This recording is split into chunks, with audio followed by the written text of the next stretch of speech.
It was the Fulani that formed all the terrorist groups you have in the zoo. They can no longer fight them. But you have enough supply, enough reserve of men, enough guns, enough tear gas, enough rocket-propelled grenade to go and arrest, to go and kill, to go and disrupt protesters.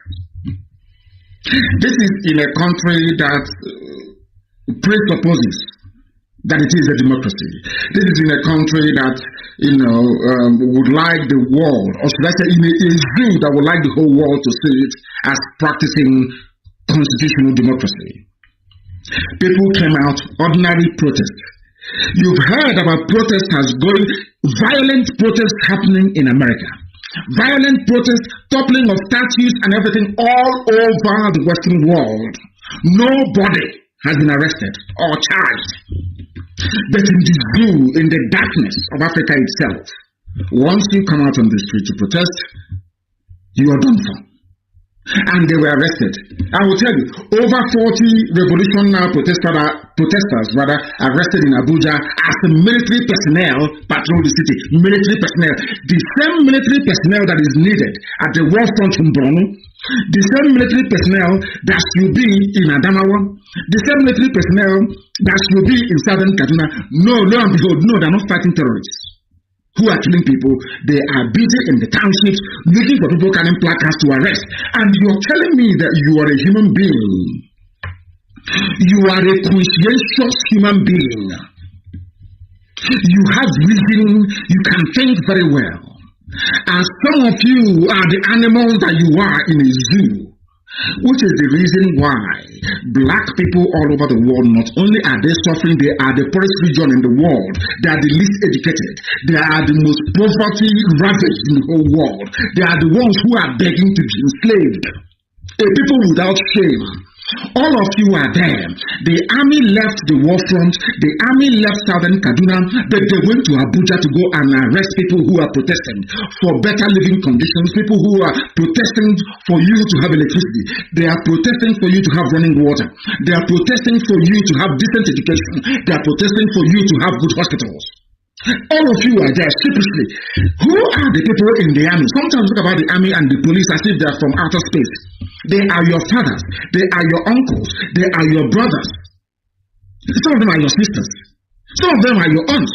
They go out on the street. Some of them who are sensible stay back and they don't do all this rubbish. They go out on the street to go and arrest people who are protesting for free education for their children. You have an army officer or army personnel or police personnel who are always complaining. We don't have money for food. We've not been paid. I cannot pay my children's school fees. I am suffering. But you have people who are protesting to make your life as stupid as you are in that your useless uniform. People are protesting to make your useless black nigger life better.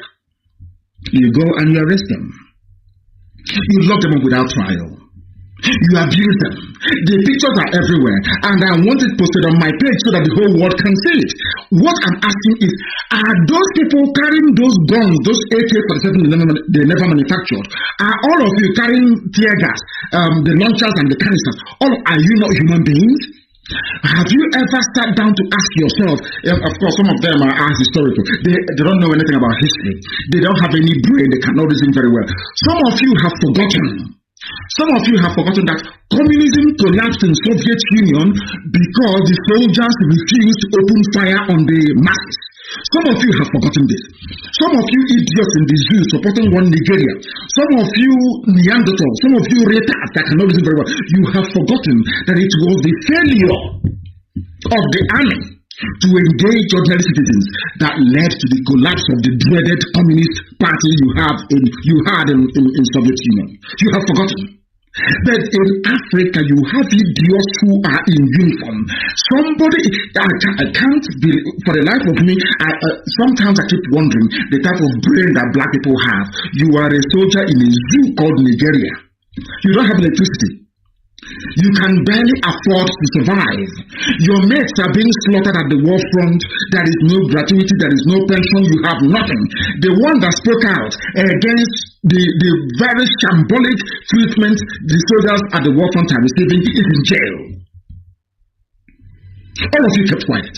You people that are wearing police saying obey the last, which obey which stupid order. You are in a democracy where reasoning and common sense should be the overriding factor, not any stupid order you see from anybody. Some of you are there helping the Janjaweed to conquer your villages.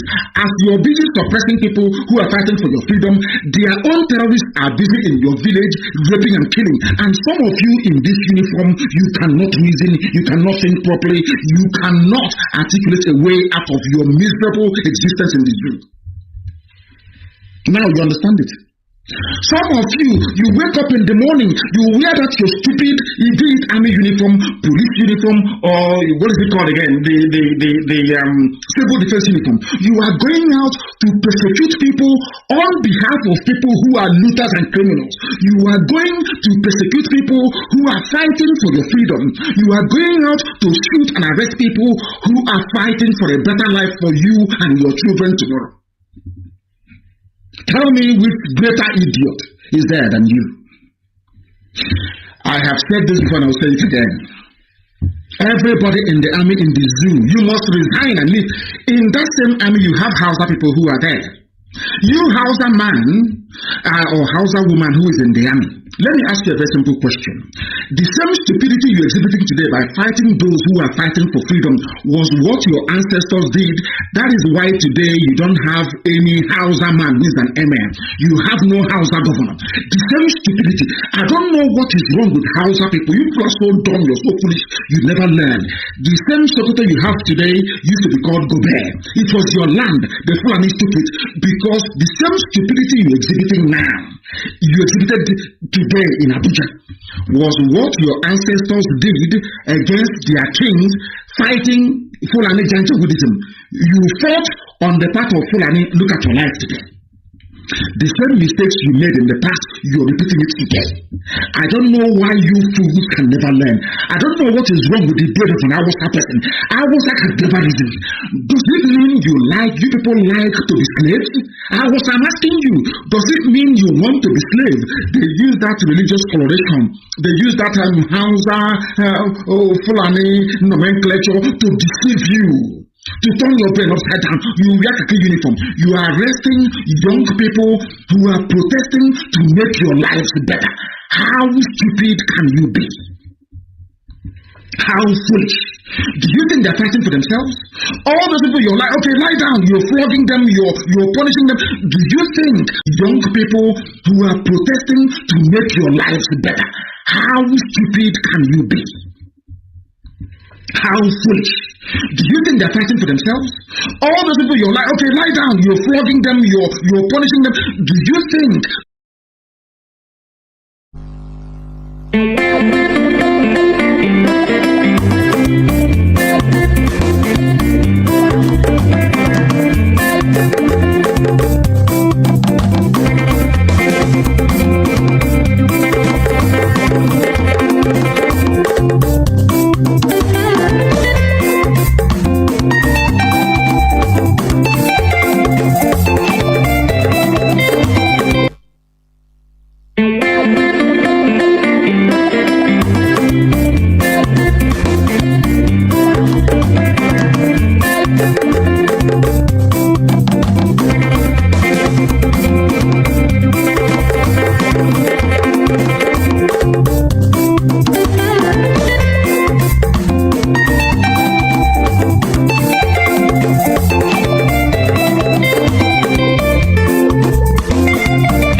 Wars is a crime, and yes, if you go out and answer.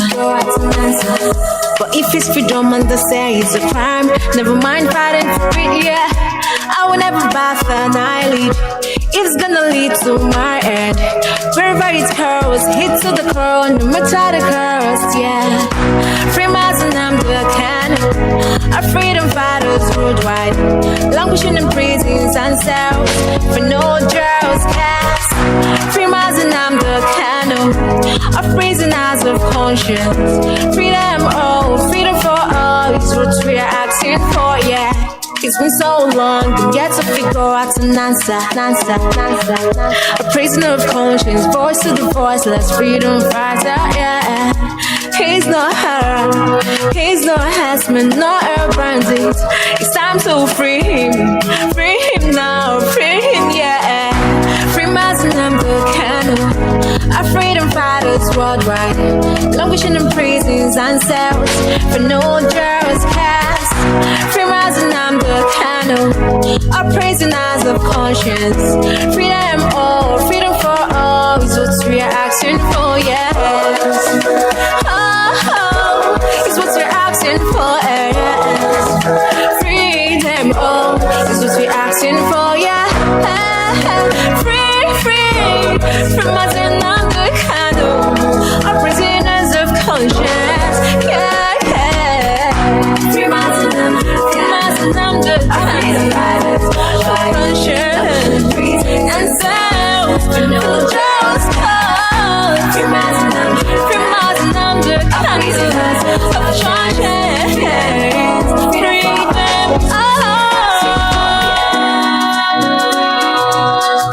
witnessing me, share a taste for the beats.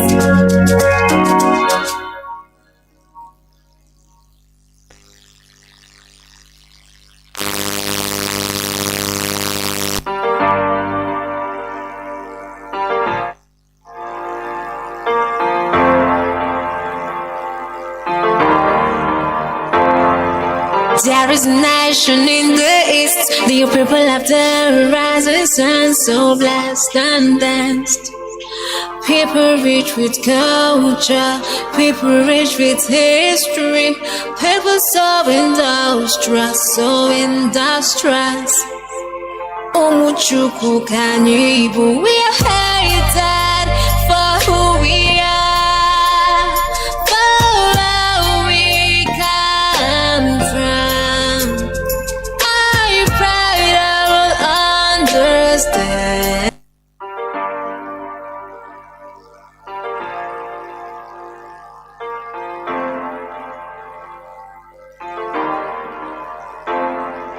There is a nation in the east, the people of the rising sun, so blessed and danced.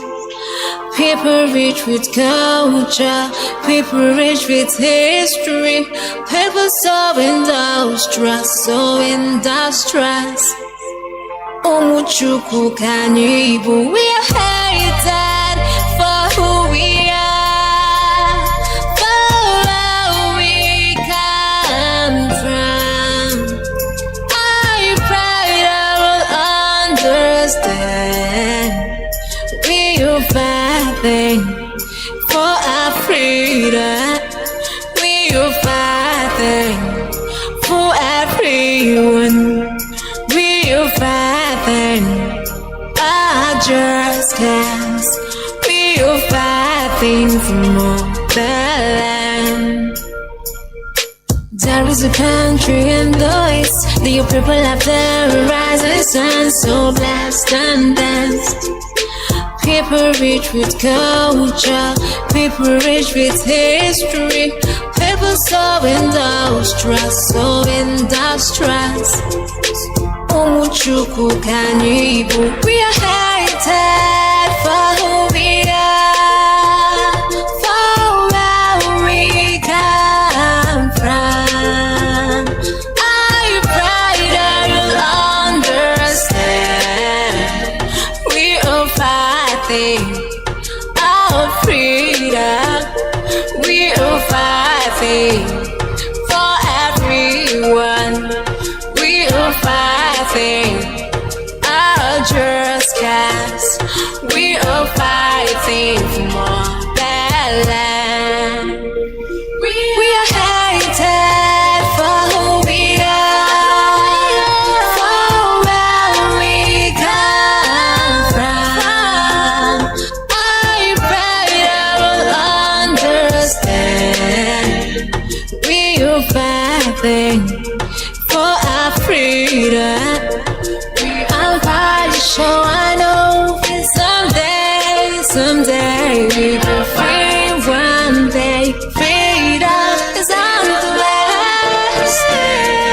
for more than land.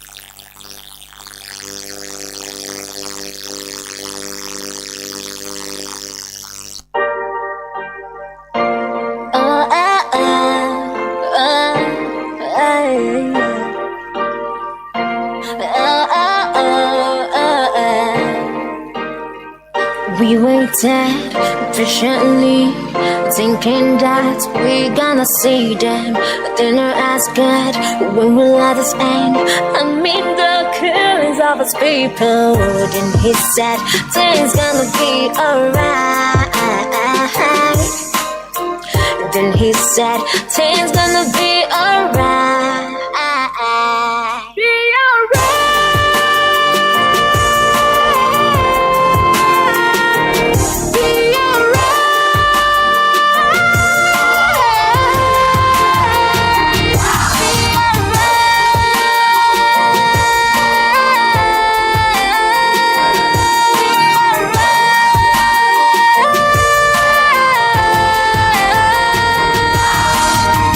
Let's rise up, wherever you are. Let's give them a standing ovation. They have paid the price that we may live. Light up your candle and let's march. And I know things gonna be alright. And I know things gonna be alright. Be alright.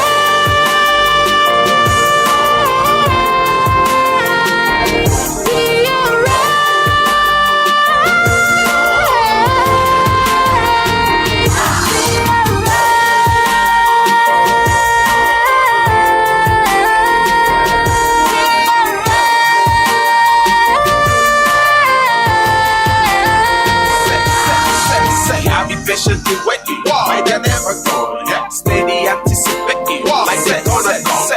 I'll be patiently waiting, might they never go. Yeah. Steady anticipating, like they're gonna come. They wanna hide the truth, but I'm here to give you the proof. Our freedom is long overdue. They think we just done we goof, and we've been doing this over time. It's time that we move. It's a tribute, it's a cry, and it's a victory song. Be alright.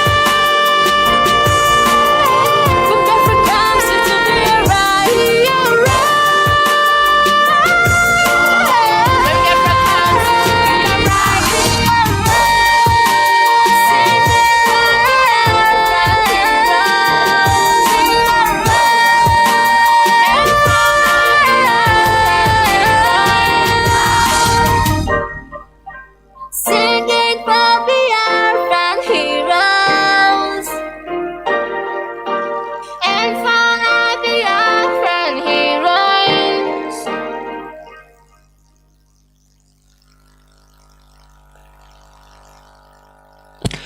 Good morning, good afternoon, good evening, and good night, great Biafrans and lovers of freedom.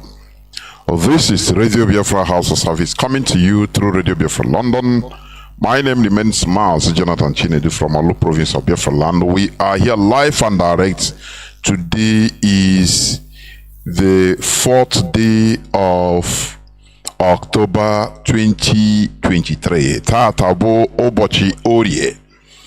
Therefore, I welcome each and every one of you to welcome your friends and well-wishers onto this hallowed platform. Today being the 4th of October 2023. Obochiorie. I've been here in not less than 1 hour time. I've been here since 1 hour ago, but I've been battling it out with technical problems, honestly speaking.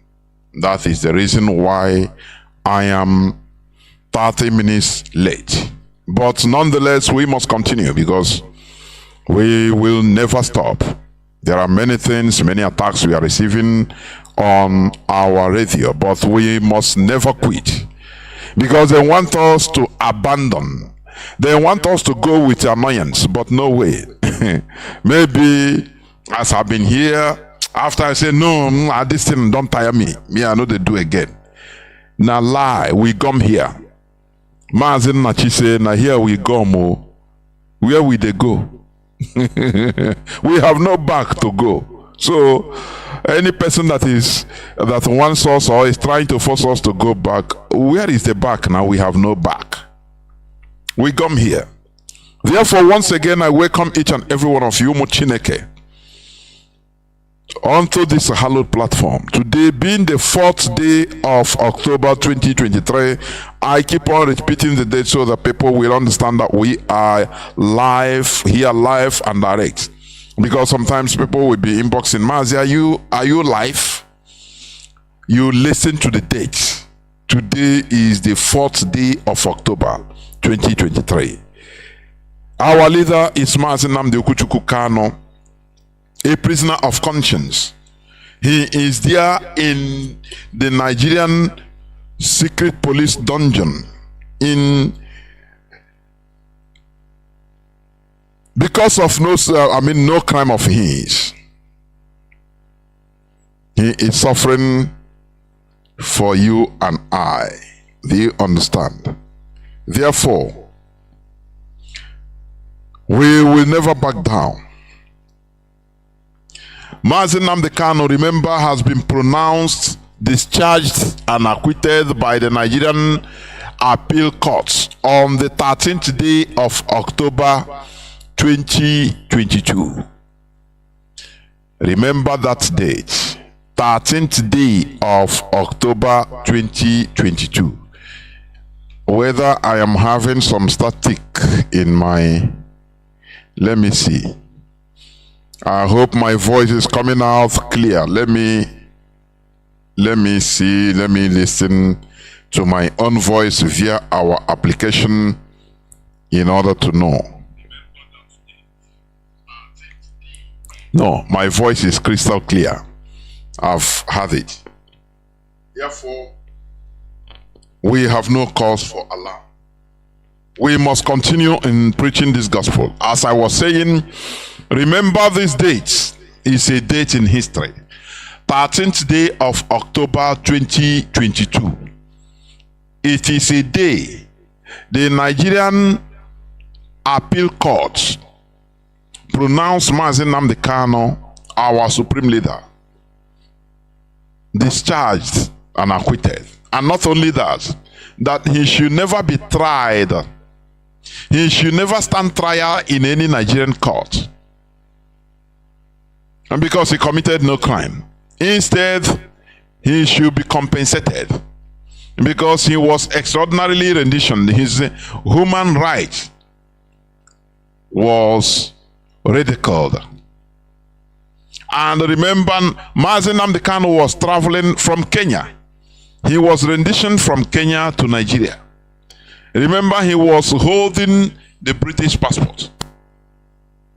And even the British passport, British government could not save him. Instead, they planned. It is them that planned everything. The British, Mazi Nnamdi Kanu said it, pump plain. Through the messages he sent to our brother, our comrade, Benjamin Madubugu, that the people that renditioned him is number one, Britain. Did he mean Sweden? Britain, very hypocritical, set of people. But, Mazi Nnamdi Kanu said something, that we are going to defeat them with superior argument. That is my joy. Superior argument. I think the British people, Britain, they believe that they are civilized. that they listen to superior argument. That is what we are going to defeat them with. Superior arguments. Nothing more. I cannot see the reason why a British subject, because there is a monarchy. Remember, Britain is a monarchy. A British subject holding British passport was renditioned from a third country, from a country to another country that he never intended to go. That is Nigeria. And Britain is keeping quiet, and they will keep on moving on, lecturing the whole world about human rights, how to respect the rule of law. This is absolute hypocrisy.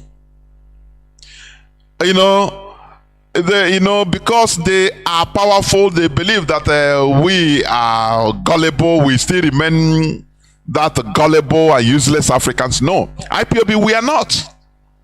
We are not. Look at what Britain did.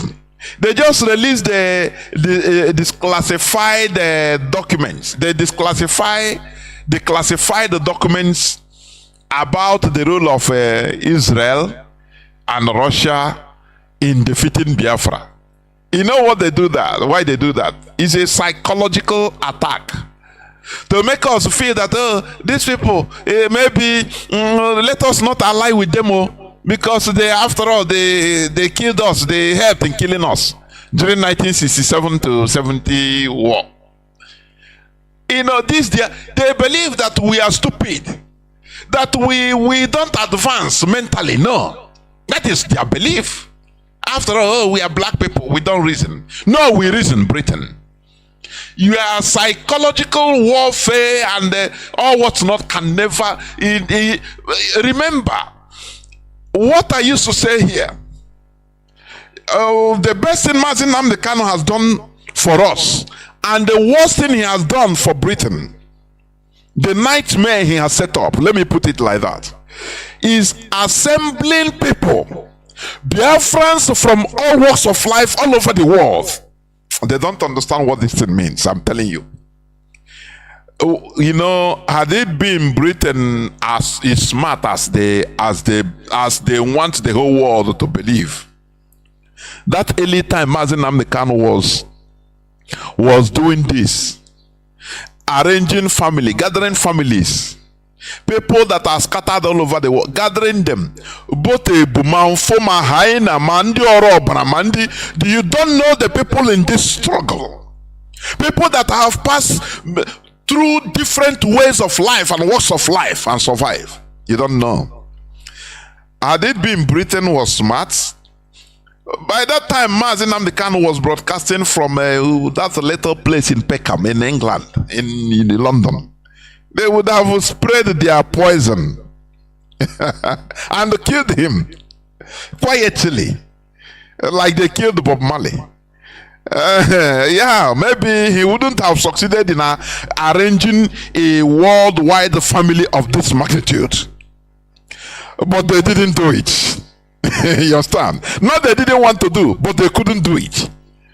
Because what we are doing, it is our time of awakening. It is overdue. That is why nature put it like this. Is it now? Let me ask Britain, is it now that we are thinking that we are now organized in every part of the world, every country of this world, we are organized? IPOB, even in Saudi Arabia. Is it now that we are organized, that with difficulty, brought different people, people that had different experiences into one fold, and we are one family? Is it now that Britain can thwart us through their useless, childish, psychological propaganda and warfare? Do they know what IPOB is made of? We are like, hey, you don't see us, but we are working. Oxygen is there, but you cannot touch it. But it is the essence of your life. That is what IPOB resembles. That is what I can call IPOB. We are everywhere. Do you understand? We are everywhere. So Britain, you are late. All these propagandas you are late in order to make us start talking, start hating. Maybe if we want to have ally with people that wants to help us or want to our allies. Now they structure our brains not to hate people that should help us. Hey, you know, remember in their catechism, what did they teach us? In their catechism, pray for Russia that did not know God. And many of us grew with it, believing that Russia is a demonic country. You don't know that they make you, they program us in order to fight their own war, to hate the people they hate. But Mandela said something when he visited the United States in the 90s. He said something when they asked him, oh, you are now a champion of democracy, this and that. Now, why are you aligning yourself with terrorists, Palestinians that are terrorists? Mandela said something. He answered them in New York. He said, the worst thing, the worst mistake that the West is making is to program us to believe that we are going, their enemy should be our enemy. That word, it speaks volumes. I'm telling you honestly, it speaks volumes. It means that we should be independent, independent thinkers.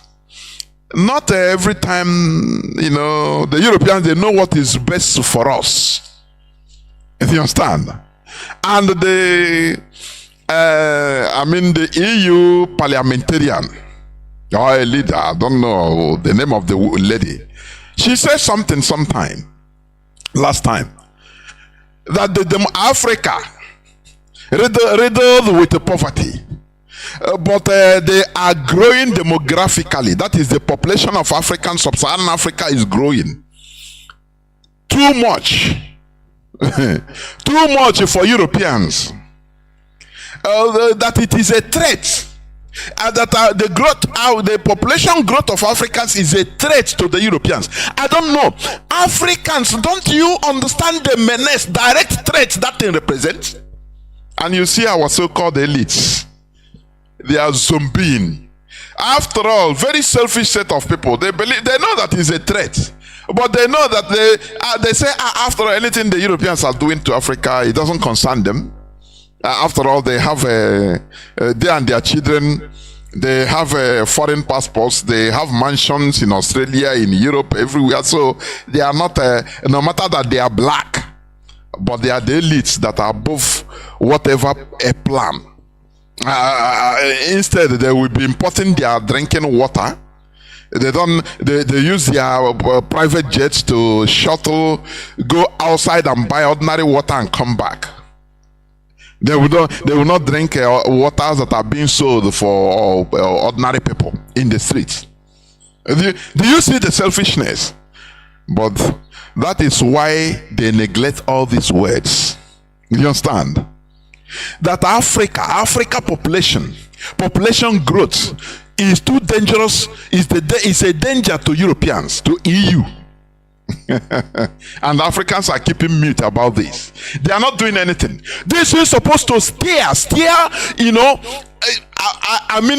protests all over Africa for this direct threat against our human being. Do you understand? I don't know. Let me see. Somebody is still asking me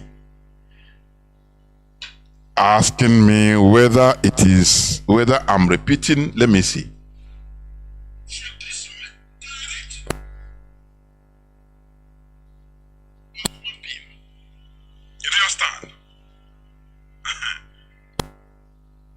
I don't know why some people are still saying that there is a problem, is a repeat broadcast that is being repeated in IPOB community radio, but it's not. I put on IPOB community radio and it's live and direct. I don't know, please.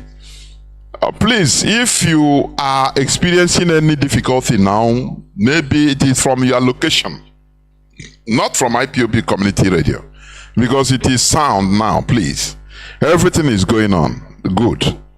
I can testify. Listen to my voice. Are you hearing? I am hearing my voice clear. I don't know why people are inboxing me. Somebody is inboxing me. Mazi, please. Everything is okay, please. I don't know. Please, can you clarify? Mazi. My voice is coming out clear, even on our community radio. Why is it some people are saying that it is coming out? Okay, thank you. I have received the confirmation I need. Yes, thank you. Yeah. Please, if you are having difficulty or any of that in playing on the radio, check your radio, check your side. It is not from here, please. Because I've received multiple confirmation. I've received multiple confirmation that everything is going well, of which I have confirmed it, please. Therefore, as I was saying, this direct menace threat from the EU, that's the African demography, which is made up of poor, very poor people, that we are so poor, we continue growing poor, but we only grow demographically. That is a threat to EU, European Union. This is a complete threat to our existence. When our demography can be a threat to EU, what does it mean? That they can bring out anything to poison us. That even cars they are allowing you to maybe import, use the cars to Kumbo. They can put anything there to poison us. They can infect everything with sickness. That is why, do you see the reason why it is good for us to be really independent? It is good for our institutions to be working so that we shall be impregnable. Everything will be cross-checked. Do you understand? Do you know that the importation of, for example, if a European Union taking banana, let me give an example. Importing banana from Cameroon or Cote d'Ivoire, for example. Do you know that they send their agents first, experts, scientific experts, to go to all those countries, mostly in Africa, to test those coffee they are about to import, those bananas, do random sampling, what we call random sampling, test them, take samples of them, test them in laboratory to know the contents, to know their contents, what the Europeans are going to consume, to know the contents, even fish, all these things, anything edible, to know the contents. If there are, for example, let's say salt, there is too much of iodine, they will say no. They will condemn it and tell you to start afresh. Now they will measure the quantity of nutrients that should be there. You understand? They are protecting their people. But do you know that we, Africa, like in the zoo, Nigeria, they don't have all those things. The ones they have, if they send them to go to negotiate and test, and everything is done in the hotel. They give them, lodge them in a hotel, give them women and men to sleep with, enjoy their lives. They don't even go to the field, anything. Now they go back, they bring a paper, they certify everything is okay. Now they bring poisons from abroad in form of food we are eating. Do you know the danger we are in? Importation of food, do you know the danger we are in? Nigerians, do you know? When you import food, nothing is being tested though. Do you remember one time, I think noodles in Thailand and Philippines, I think I'm right, they detected the cancer causing agent. there. In the noodles, the Indomie, there. Now, what of Nigeria? Nigeria have to, even if they see all those things, they taste and see all those things, they bribe them and they call it, they say, I beg, make they go chop, any person that chop will die. Do you see the danger of eating foreign food? Do you see that? For goodness sake, this threat by the European Union, that our demography is a threat to European Union. Do you know what it means? Do you know what it means? You know, you don't know, but you are zombied. You don't know. You don't know because you are ignorant. You don't know what it means. Go to my platform, Facebook platform, General Raphael. You scroll it, you will see where one, I think is a Ghanaian, that analyze it, brought it to the limelight, what it means. But we don't care now. Our people don't care. No, they don't even know what it means. They don't know. You are into importation. They import everything. Do you know that there are many things that are quality testing in borders? So that because all these things you are saying in our borders, in our ports, no quality testing, nothing. Everything is as long as you bring money. And the people that are being given aid, they tell you have no choice because you are lower human being. Here on Radio Biafra, we are trying to give ourselves bitter pills so that we sit up in this planet Earth. Do you understand? Tomorrow, our leader is going to go to court, to Supreme Court. You know, this is a shenanigan because the appeal court has released Mazi Nnamdi Kanu and they said no. Now, why are you going to court again? When you cannot abide by the decision of some decisions of the court, unless they come, unless they give you, they make that decision you love and you accept it.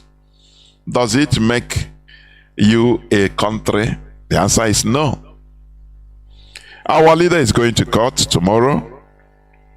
For your information, there is nothing like sit at home. Anybody, all we have to do is to support our leader in any way we can, morally, by prayer, God, or anyhow. Because the Nigerian agents, they have hijacked this sit at home, which we are using. They have hijacked it and bastardized it. Therefore, that is it. We have to. Freedom fighting is not something that is static. You change. You understand? As long it's just like it's a war. When you are in a war front, you change tactics all the time in order to surprise your enemies. You don't. If you stick to the same tactics, you are in for a trouble. You understand? So that is it. Tomorrow being the 5th, our leader will be in the Supreme Court. And whatever it is, the hearing, whatever it is, Mazi Nnamdi Kanu must be released. That is the bottom line. He must be released. Some people are circulating useless rumors. Mazi Nnamdi Kanu is in talk with Tinubu. He went to visit Tinubu. This and that. These are fake news. These are concocted stories. Somebody will be in his bedroom and just write and put out something. We know all these things. Propaganda. Please, do not promote all this propaganda. Do not allow all these things to worry you. I use it to no. Our leader is going to go to court on the 5th of his case is scheduled to be heard on the 5th of October, being tomorrow. Therefore, whatever may happen, Mazi Nnamdi Kanu must be released. That is the bottom line. Because he committed no crime. After all, almost a year today, on 13th of October 2022, he was released by the Nigeria Appeal Court. Because what we are doing, we are not doing anything that is illegal. Mazi Nnamdi Kanu committed no crime. He's not doing anything illegal. Self-determination is in international law in local Nigerian law, it is not a crime. It is not a crime to agitate for self-determination. It is not a crime, for your information. And that is what we are doing. All we want is referendum. Give us referendum. The same way Atiku Abubakar became a Nigerian through referendum. Do you know that our Atiku Abubakar was born a Cameroonian? You know that? A colonized Cameroonian. Do you know that? But through referendum, he became a Nigerian. You understand me? That is the same thing we are asking for, because we are human beings. Why should you grant to some people sometime a referendum, and when it comes to Biafra, you say, no, you don't talk about referendum. For what? We are human beings. We're supposed to be given a chance for referendum, and we must get it. That is it. So we must continue. So as I was saying, you know, when you have your dignity is very, very important. As a country, dignity is very, very important. But when people make themselves very cheap, I know they make the country, make the people so cheap. There's one news I want to read. I want to start with this news, please. It's a news headline. Listen. Tunisia rejects EU's millions of euros in financial aid. Tunisia. You know, after you start asking, why are some people developing? Why are these people developing? Because they have self-dignity.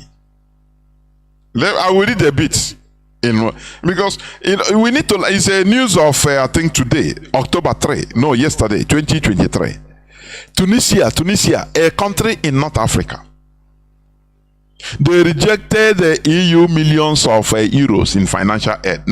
You will see the reason, what they say. Tunisia has rejected millions of euros in financial aid announced by the European Union Commission to help the country fight irregular migration and stabilize its budget. Okay?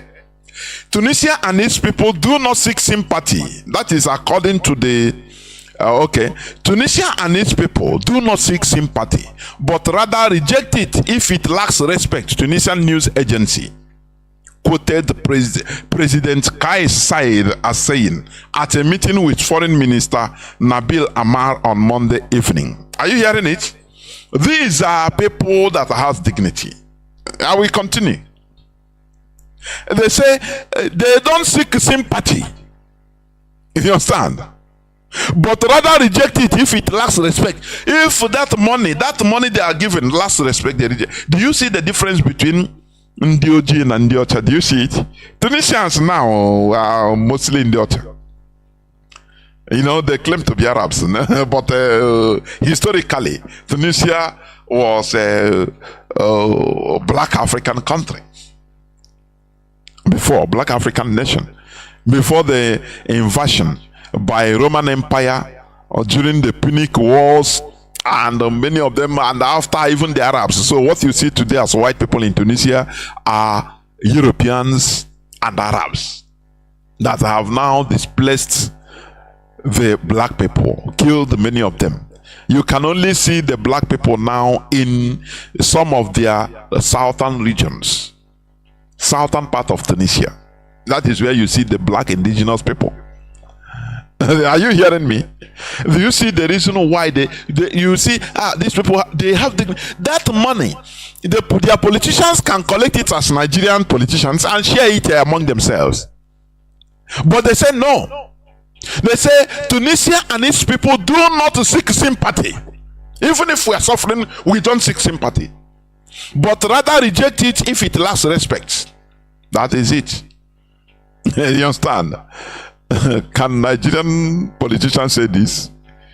People without honor, without dignity, people that went and signed, borrow money from China, sign everything in Mandarin. They don't even understand what they are signing. They just don't print and sign. Let China give them money. They don't know. They don't understand. Have you forgotten that story? Have you forgotten that news? According to a press release from the president's office, Said, that is a Tunisian prime minister, president, Said expressed Tunisia's rejection of an announcement made by the European Union in recent days. This is because, listen here, look at what he said. He said, this is not because of the small amount offered. The money is not small. He said, as the treasures of the world are not equal to a single grain of our sovereignty in the eyes of our people. Oh, Chineke kwela yojo. After you are shouting, nah, but these people are the Africans, but they are developing, Why is black people not because black people, their politicians, they don't have dignity. They don't have class. Are you hearing me? Are you hearing me? People that has no dignity, people that are very cheap to purchase. You buy them. Look at, just imagine in Burkina Faso. Oh, they try to buy one of their military officers, who is also an entourage to the present head of state, Traore, to topple the president. And he tried it but failed. This is how things are. This man said, the Tunisian president, he said, listen to this statement.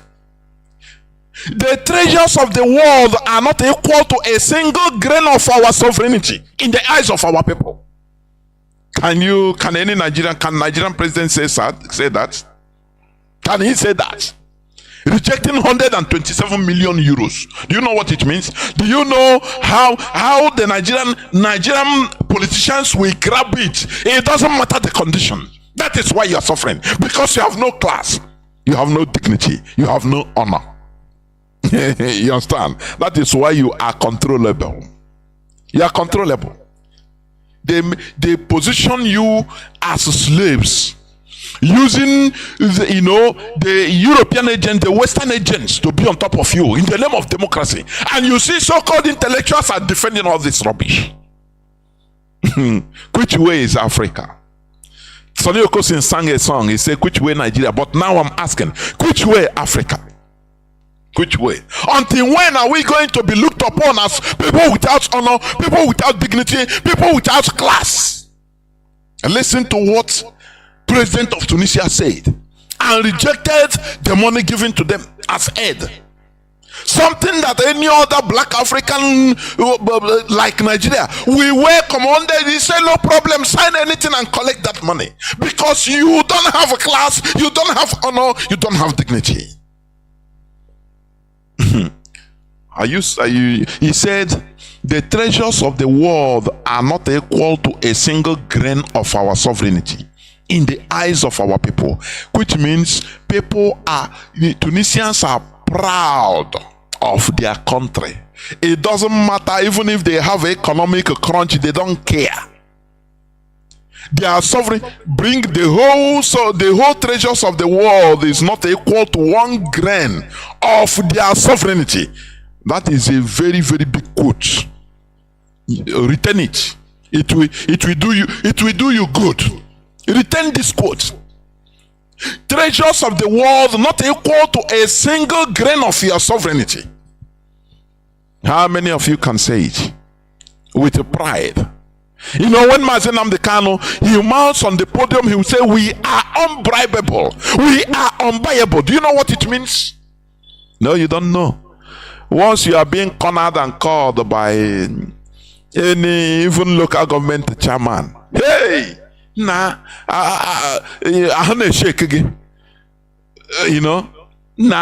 because you are so cheap. You are very cheap. You don't have no class, no honor, no dignity. And that is why black race, we are so low. You understand? Nigerian passport is being devalued. Do you know what it means? It's one of the worst passports in the world. That is it. One of the worst passports in the world. Anywhere you bring out passport, Nigerian, the green passport is, you are an embarrassment there. They will single you out.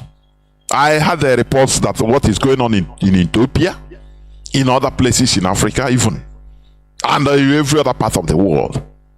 Bring out a Nigerian passport, they look at you as shit.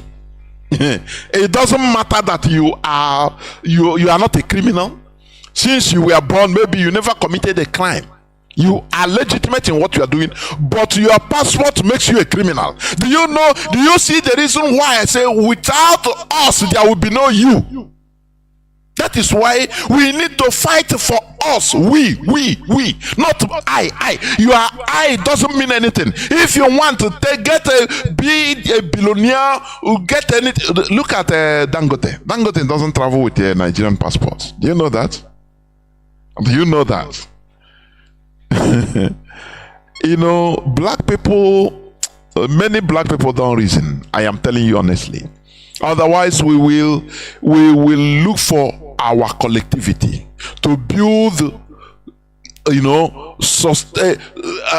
advancing nations. Let me put it like that: advancing nations. Not what the Europeans want you to be. Be inside Nigeria, be there, be a conglomerate, an amalgamation, a construct that is doing no harm, every harm to each and every one of us. Look, for us to have dignity, we must even respect ourselves. How do we respect ourselves? We respect our differences. In Nigeria, there is no respecting. We don't respect. You can never respect our differences lumped up in one place. One side will like to lord it over every others. Do you see that? Now, power has shifted, has entered into Yoruba hand through Tinubu. All of them now are fighting. They don't see any bad thing again. All they are doing is maintain this man, let us support him. I see no bad, I do no bad, I see no bad, I witness no bad, no evil. That is the way they are. That is the bad character, bad behavior of black people. That is why I say black people, we are still primitive. Do you understand me? We need to remove ourselves from this primitive mindset. When after Tinubu now, maybe for 8 years, they will come. If another person from another tribe will take over, that time you will see them coming out. No, marginalization, this and that. I want to go. That is a black man very cheap. Instead of continuing in saying no, we have a basic problem. We cannot be lumped into one space where we don't have respect to our various ways of life. Our ways of life, our value systems are incompatible. No person reasons like that any longer. Instead, let us fight for one Nigeria. No, I had Fashola speaking something, saying something. No, let people stop saying that Nigeria will do for let Nigeria not happen to me. It is an insult to our nation. And they now all of them are coming out very, how can I say it? Fundamentally flawed mentality people, or people with a fundamentally flawed mentality. Many black people are like that. You understand? Now, they throw all their weight in defending mediocrity. It doesn't matter that Tinubu lied, that Tinubu committed a crime in America with his real name, whether Ayodele, and went to jail, total of 5 years. He has been a jail rat in whether 60s and 70s. And when he was deported to Nigeria, he now tried to go back to America. No way. He now used another fake passport. That is the name. That is where this name Bola Ahmed Tinubu come into being, and flew to Canada. From Canada now he sneaked into America on notice. That time things were not like this digital as it was now. You understand? It was analog, so it is normal. People can understand what I'm saying. Some people that did the same thing can change your name, use a South African passport, answer any name, use a Jamaican passport, answer any name. You know, people did it, and you become who you are. That is what Tinubu is today. But they are defending him because he's from their tribe. Africans, when are we going to, let me call Nigerians, when are we going to take or prefer dignity over tribalism? When are we going to do that? You heard what Tunisia president said, that the treasures of the world are not equal to a single grain of their sovereignty in the eyes of the people, because they are proud. Do you understand me? They are proud. They are proud. Are you hearing me? That is why in the North African, they are developing, even let me call it, they are developing their football the same way South Africa is trying to do. But you know what? I saw one time, one place on social media, they were mocking, he's a Nigerian writer, mocking South Africa, said, no, they are not in Europe. Their players, they don't have good players in Europe. But South Africans are quietly developing their football. In the next 30 years, you will be dying to go and play in South Africa. The same way North Africans are doing. They love their football teams more than any other thing. Do you know that? You know that? They love their football teams. But, as I was saying, somebody was mocking. He said, Osimehe, only his salary can pay can buy the club, the first club, South African club, or buy it and pay the whole players and still remain change. And I'm laughing. I look the ignorance of these people. It has no comparison. Do you understand? While people are quietly developing their thing. No, you continue, because one person, each individual, you go play in Europe. For how long? Every time you are playing there and they are, insulting you, that you're a monkey. I love it when I see that in European clubs. I love it. When Africans will be playing and they will be insulting them, throwing them, I used to love it. It used to make me happy. I say, if these people have dignity, they will vex and say, come on, let us develop our own. But they will not. Instead, they continue claiming right, calling the international community. Why are you keeping quiet? Racism in football. Go and do your own thing. Go and develop your own thing. No way. Do you know what it takes to develop a nation?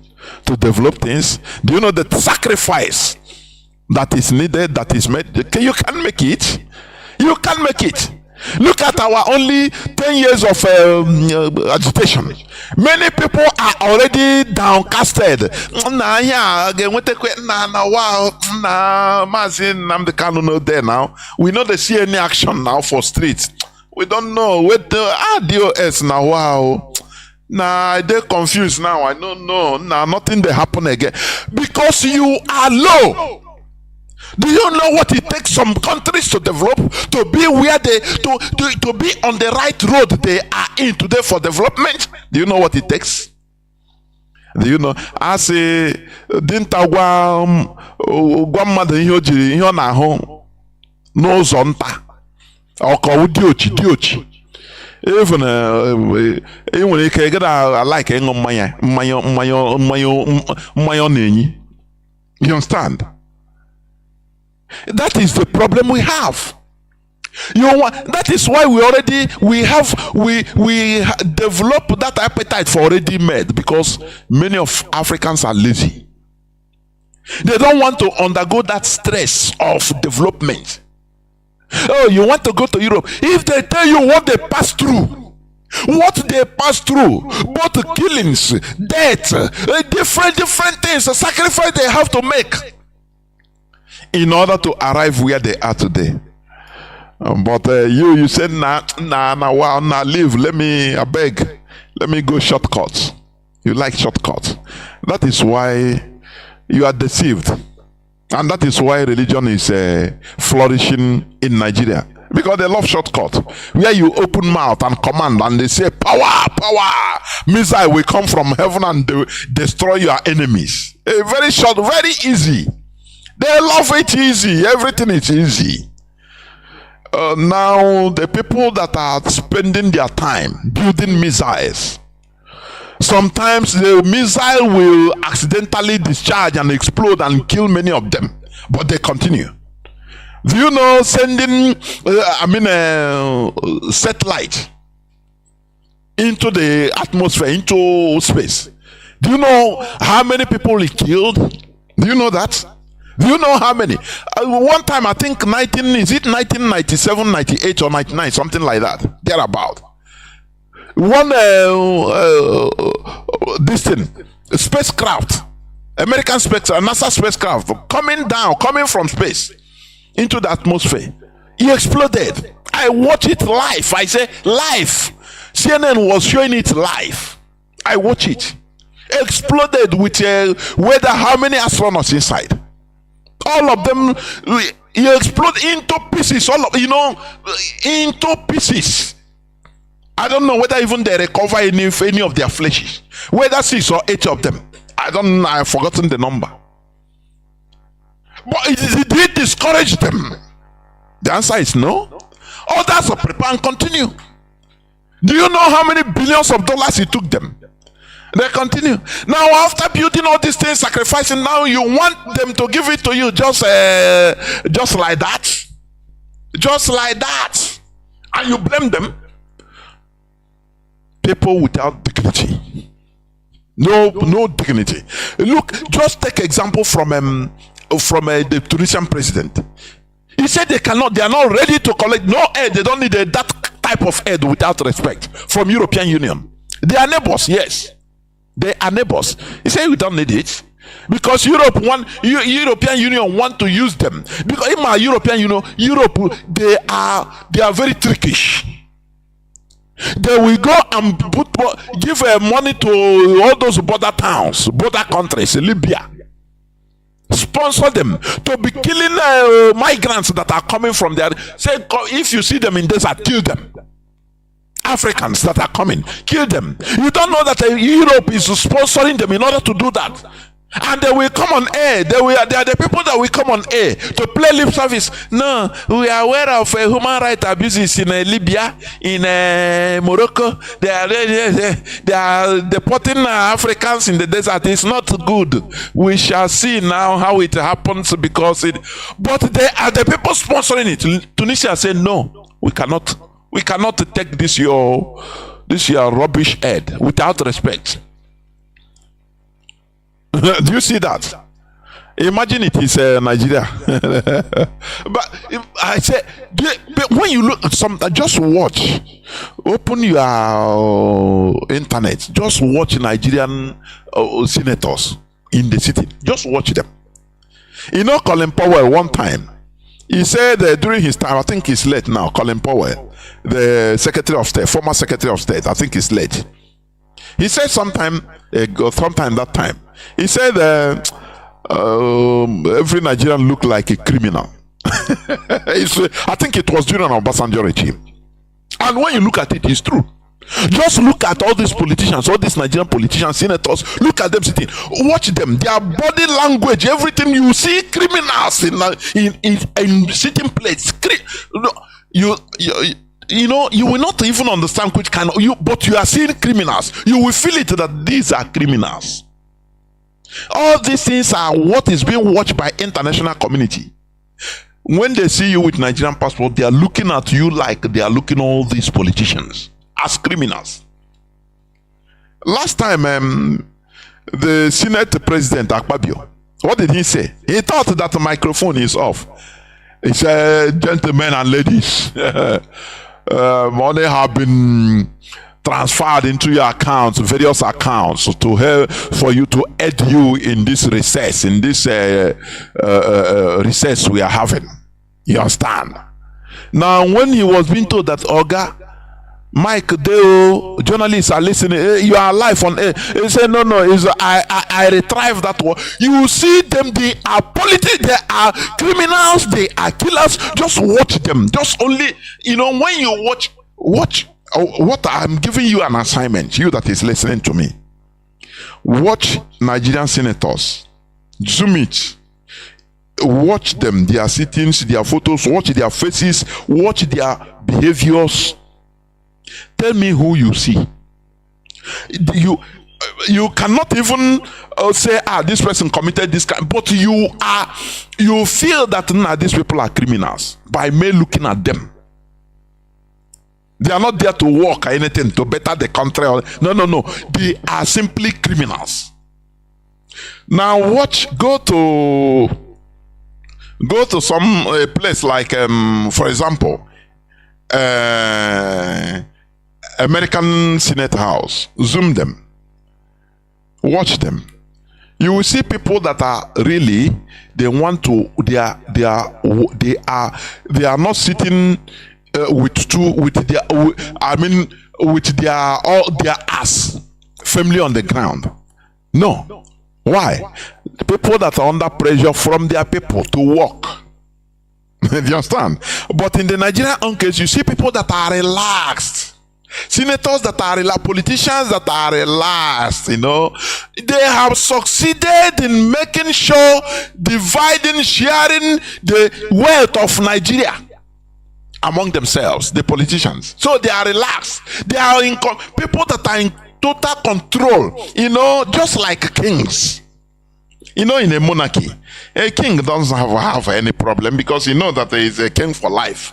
He's not afraid of election, campaign, so he's relaxed. God come to his palace, he's relaxed. That is the way the Nigerian police. What I'm telling you, I don't know whether you notice it.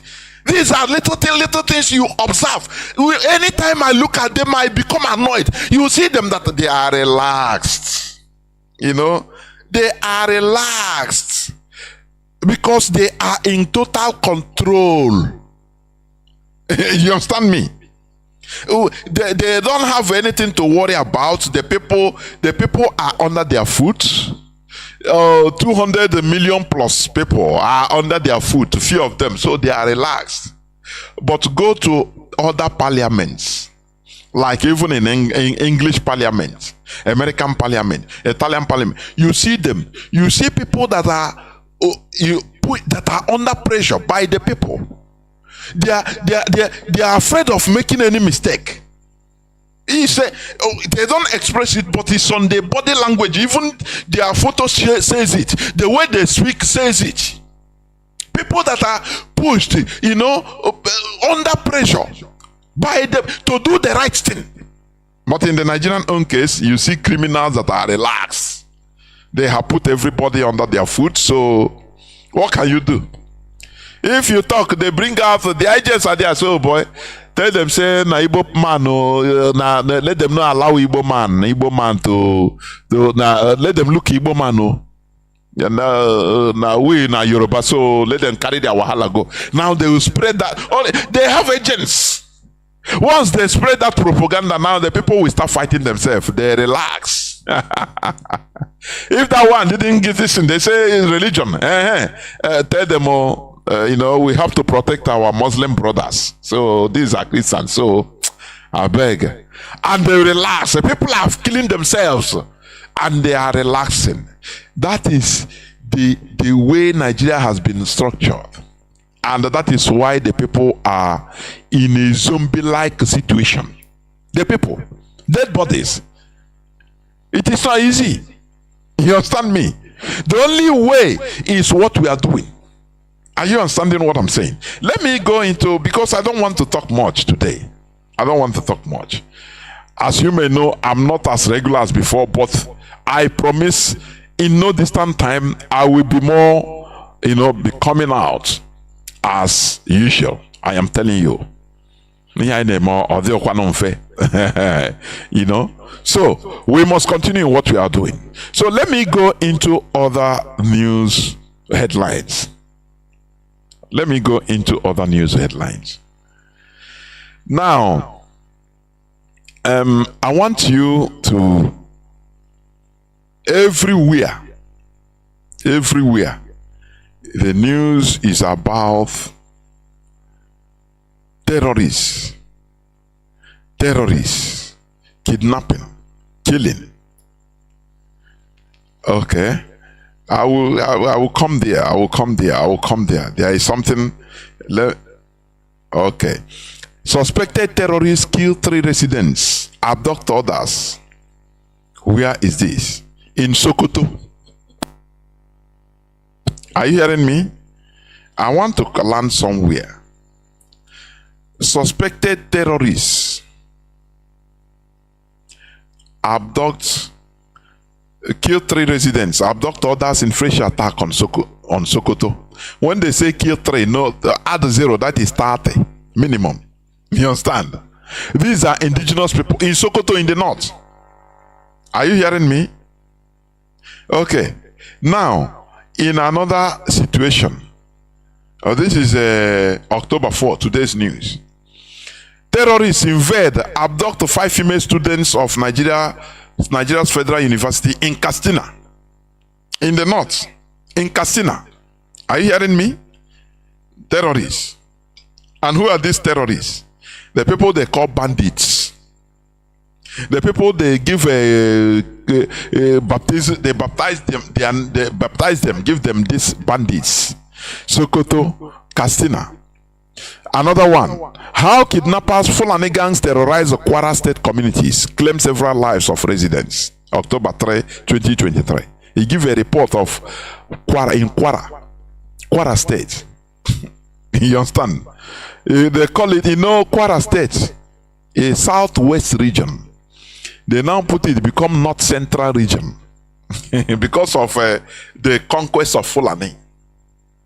Kwara state, nestled in the north central region of Nigeria, has historically been synonymous with peace and tranquility. However, recent years has seen a drastic transformation as insecurity has taken root, with kidnappings becoming a new scourge. This investigative report delves deep into the rising kidnapping epidemic in the Kwara state, examining its causes, effects, and the challenges faced by the local communities.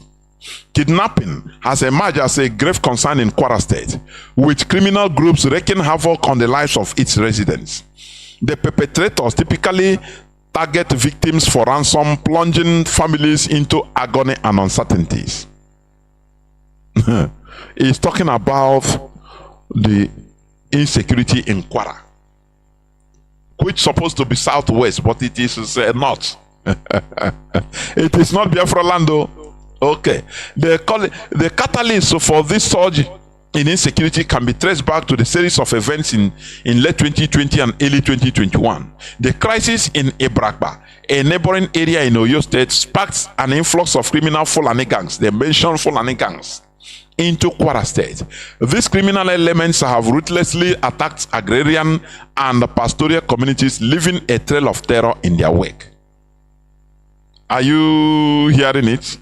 When will they have they ever dreamt of making a report in the east?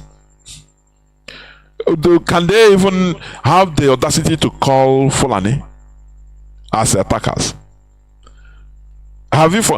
When you read the report, they talk about the rise of forming of Amoteku, which they applauded here in this write-off.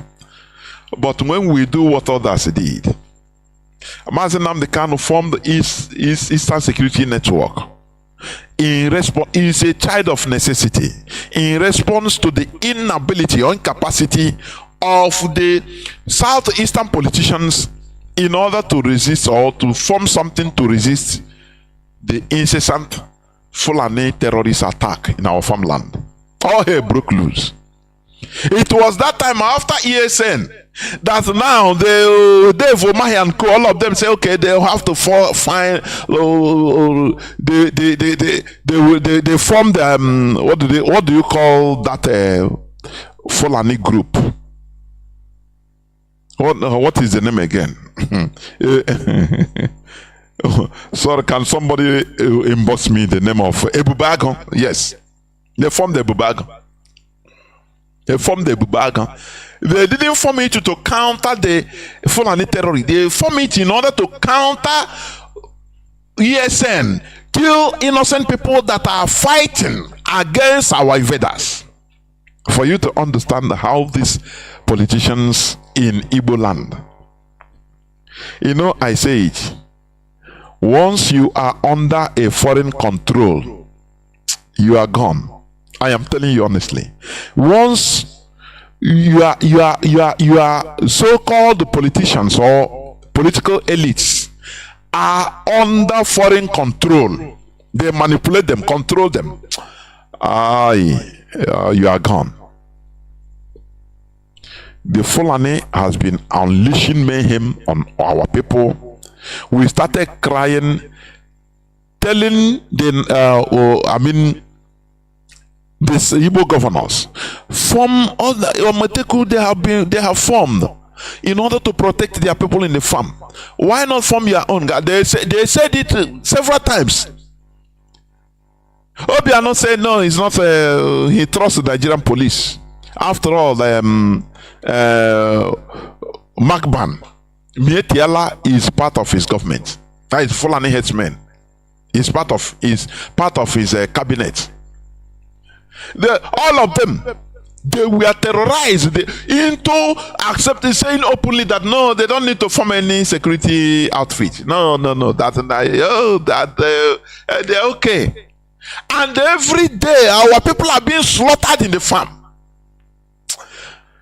Oh, the wickedness of our people. I don't know. Against ourselves, so you know what is causing it? Selfishness. And I don't single out politicians, please. I don't single out politicians. I used to say this. This selfishness is ingrained in each and every one of us. It is only enlightened mindsets can remove you from or reduce the selfishness you have, the jealousy. You understand? It's something ingrained. You are born with it.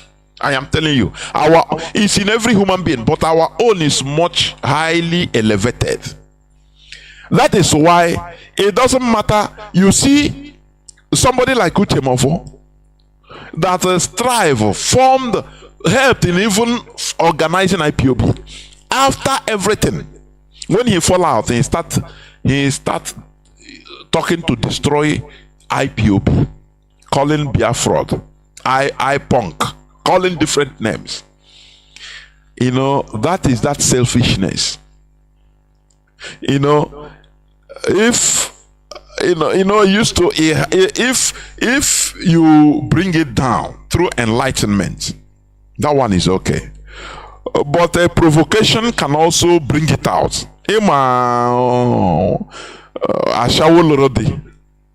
It doesn't matter. One day, Yanadia when he can win so metokwa nation na ahogokwe mo oke carry agi forget to kwa. On ability. If it come up, maybe you cannot control it. You show that now you have passed. You have this selfishness. So the selfishness will bubble up, because if that you are able to control it, you know what? You will consider, like Uchemofo would consider, the lives of people that I'm giving just example.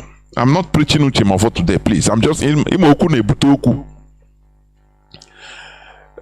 would have, because of people that even he commanded to their death in Onitsha Head Bridge, in many cases, because he was the deputy leader. Even if he was provoked, he should have been. He could have. That is how civilized people behave. When we talk about civilized people don't understand. They think that maybe it's somebody that has money. No. Or it's somebody that is very handsome. No.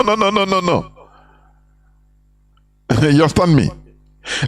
If highly civilized person, in his case, even if he fall out of IPOB, he will keep quiet and respect himself.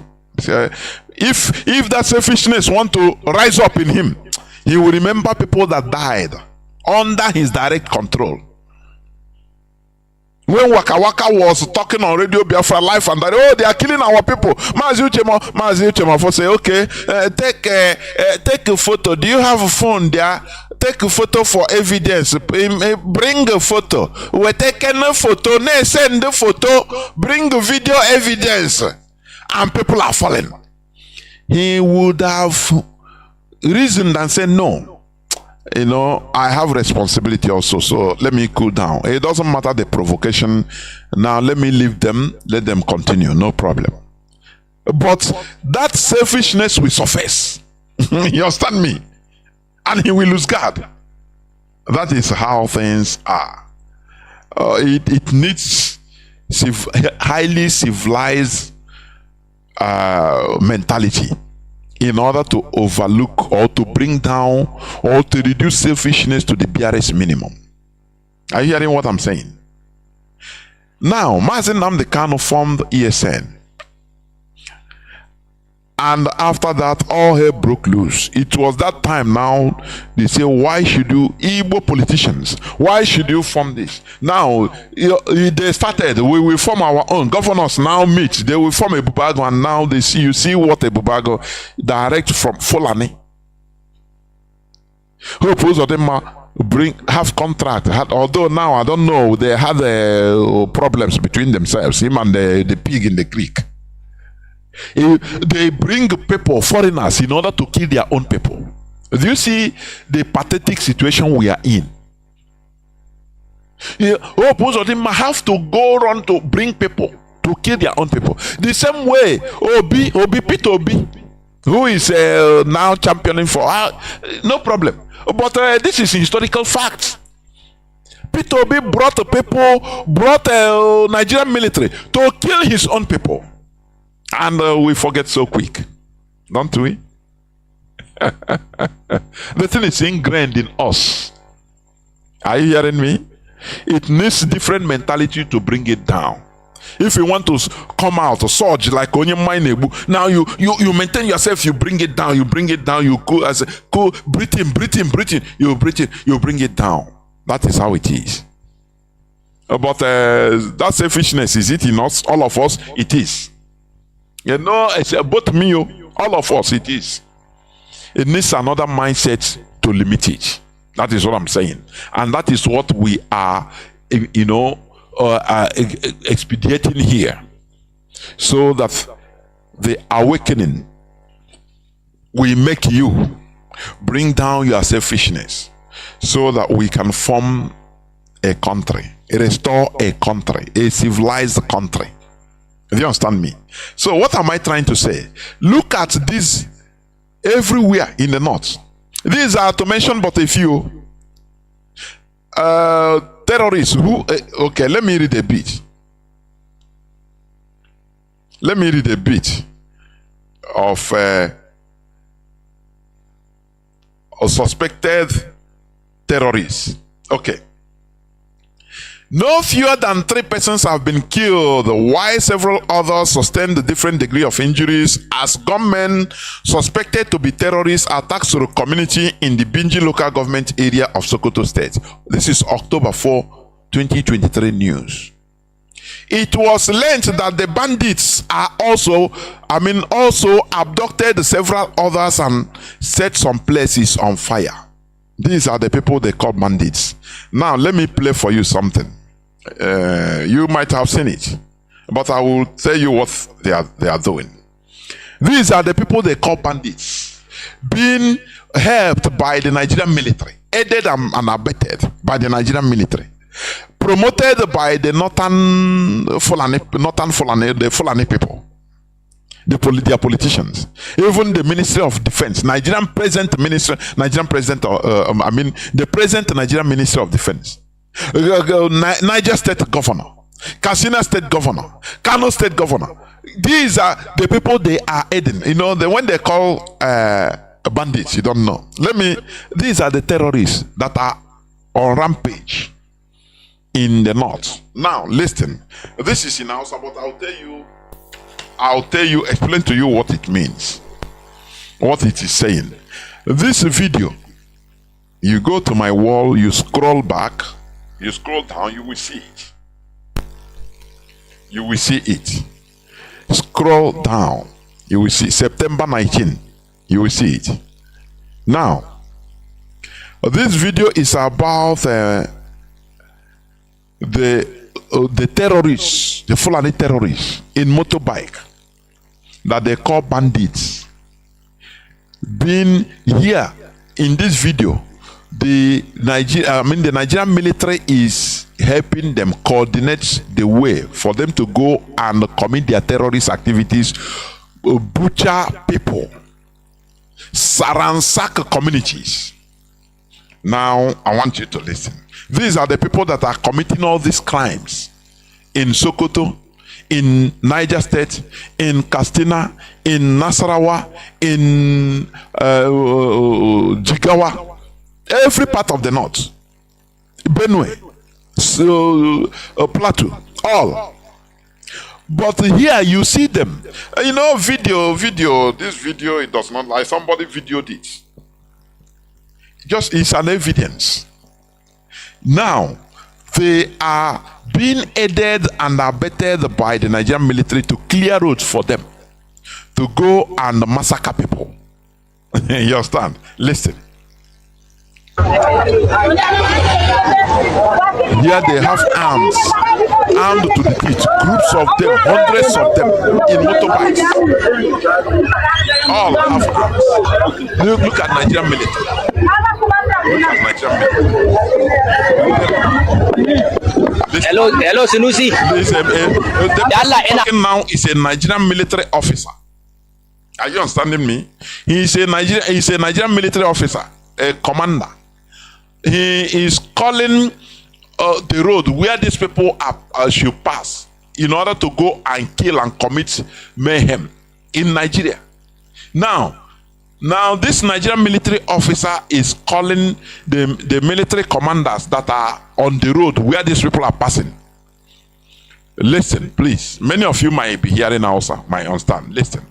San kana ji ka biyo bakin hanya duka ka gaya ma mutane cewa da Allah ga Fulani nan za su zo su wuce ba ruwan kowa da su. An yi magana ne yanzu za su zo wucewa kawai za su. Ka gane abu bakin hanyar nan kar wanda ya ce wani abu ga su nan wucewa kawai za su. Da Allah abi ga su nan za su taho yanzu da Allah abi a gaya ma mutane.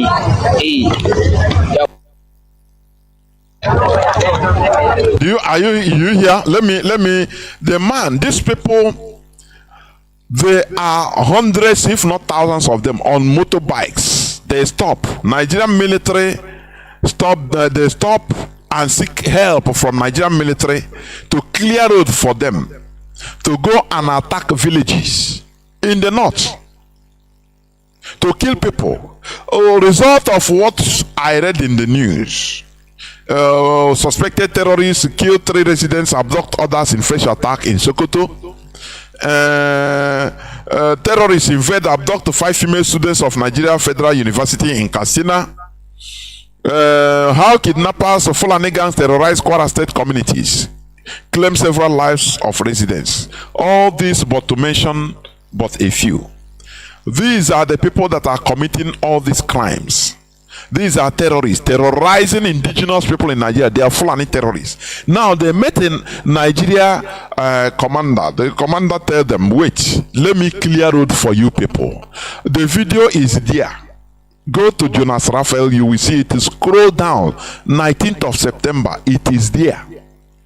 You know something, a grave situation, Nigerians don't care.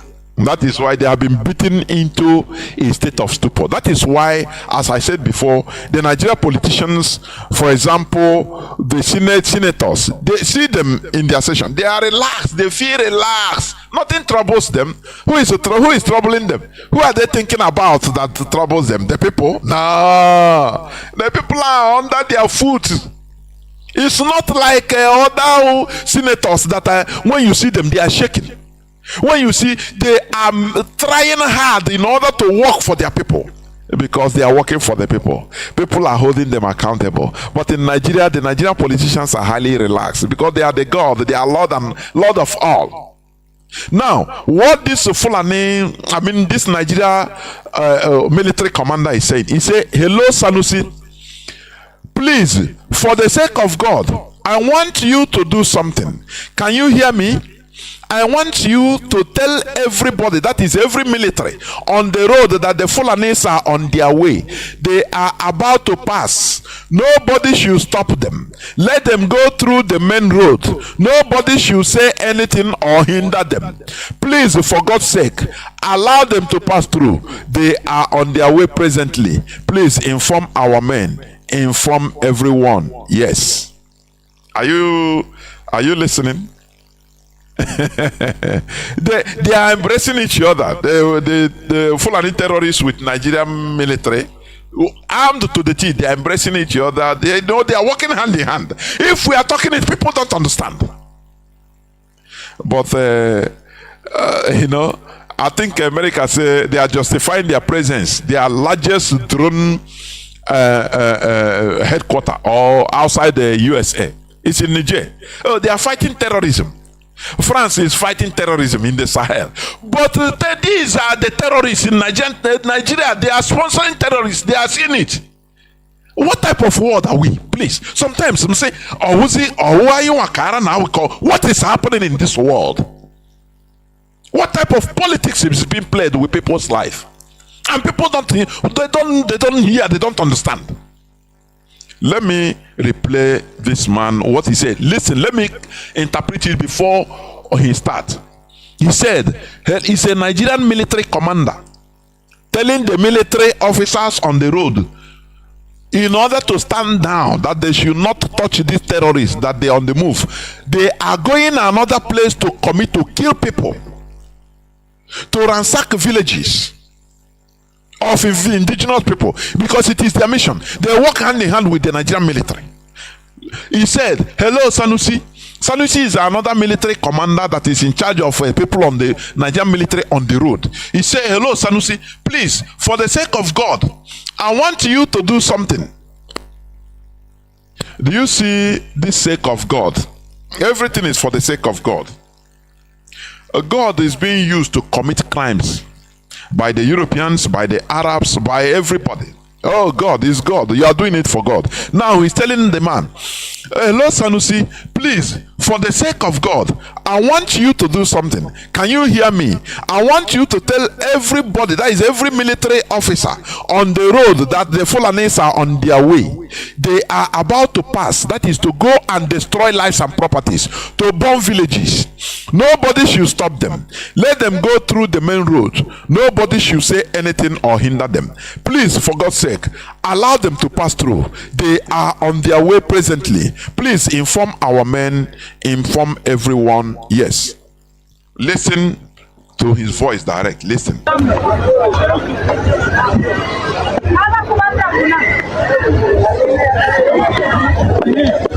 Hello Sunusi. Da Allah ina son kana ji. Ka biyo bakin hanya duka ka gaya ma mutane cewa da Allah ga Fulani nan za su zo su wuce ba ruwan kowa da su. An yi magana ne yanzu za su zo wucewa kawai za su.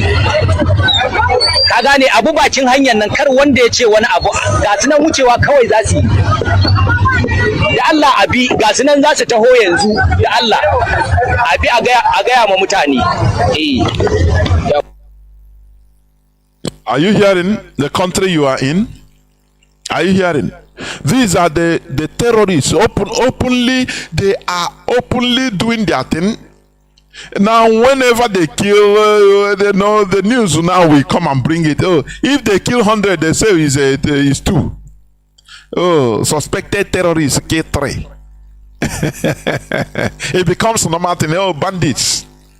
America is having military headquarters in Niger, in Ghana, AFCOM, in order to fight all these terrorists that are working freely in Nigeria, doing their dirty job. But America is there with their satellites, everything. They are there fighting them, but they are supporting Nigeria government. They are even being labeled to refer to take Fulani as the victim. Do you see? Do you see the world we are in? Let me tell you, we have been conned, honestly speaking, to feel that we are guilty. We are all sinners. Any person that they say we are all sinners, we are, which kind of sin? Which sin do you commit? Which sin? Tell me which sin. People that are committing sin, killing people, killing, is it people? Destroying nations. No, they didn't commit sin.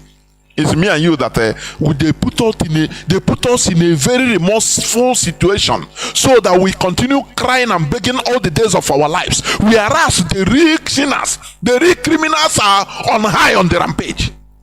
These are the people that are moving on, doing their dirty job, conquering, destroying villages and communities. America is supporting them, but they are there saying, no, we are fighting against terrorism. But they are watching all these things, supplying them arms. Look at how they are bombing our place in Biafra land. They don't bomb these people. They bomb our place. Remember when Lai Mohammed, when they interview him, say, why can't they bomb all these bandits? Because there are thousands of them going on motorbikes, all armed to the teeth, killing people. But they pass military checkpoints, military everywhere, but they don't see them. They commit terrorist activities and go their way. Why can't they bomb them? Lai Mohammed said, no, you don't need to use aircraft to fighter jet to bomb them. You will destroy the environment, the flora and fauna. Have you forgotten?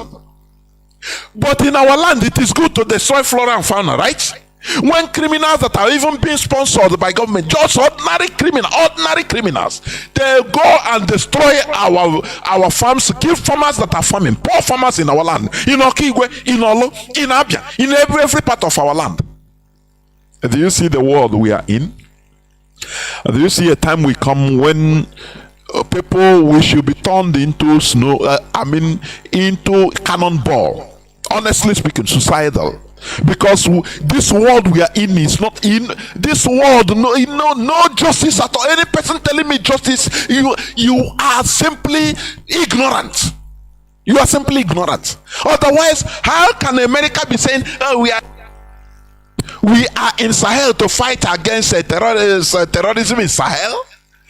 France is there, Italy there, their military base, all military base is there, but they are seeing these people in Nigeria moving freely into Nigeria and out everywhere. What is happening? I ask, what is happening?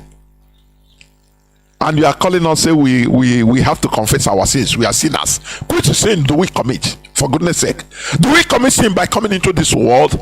Honestly, let us stop this mindset.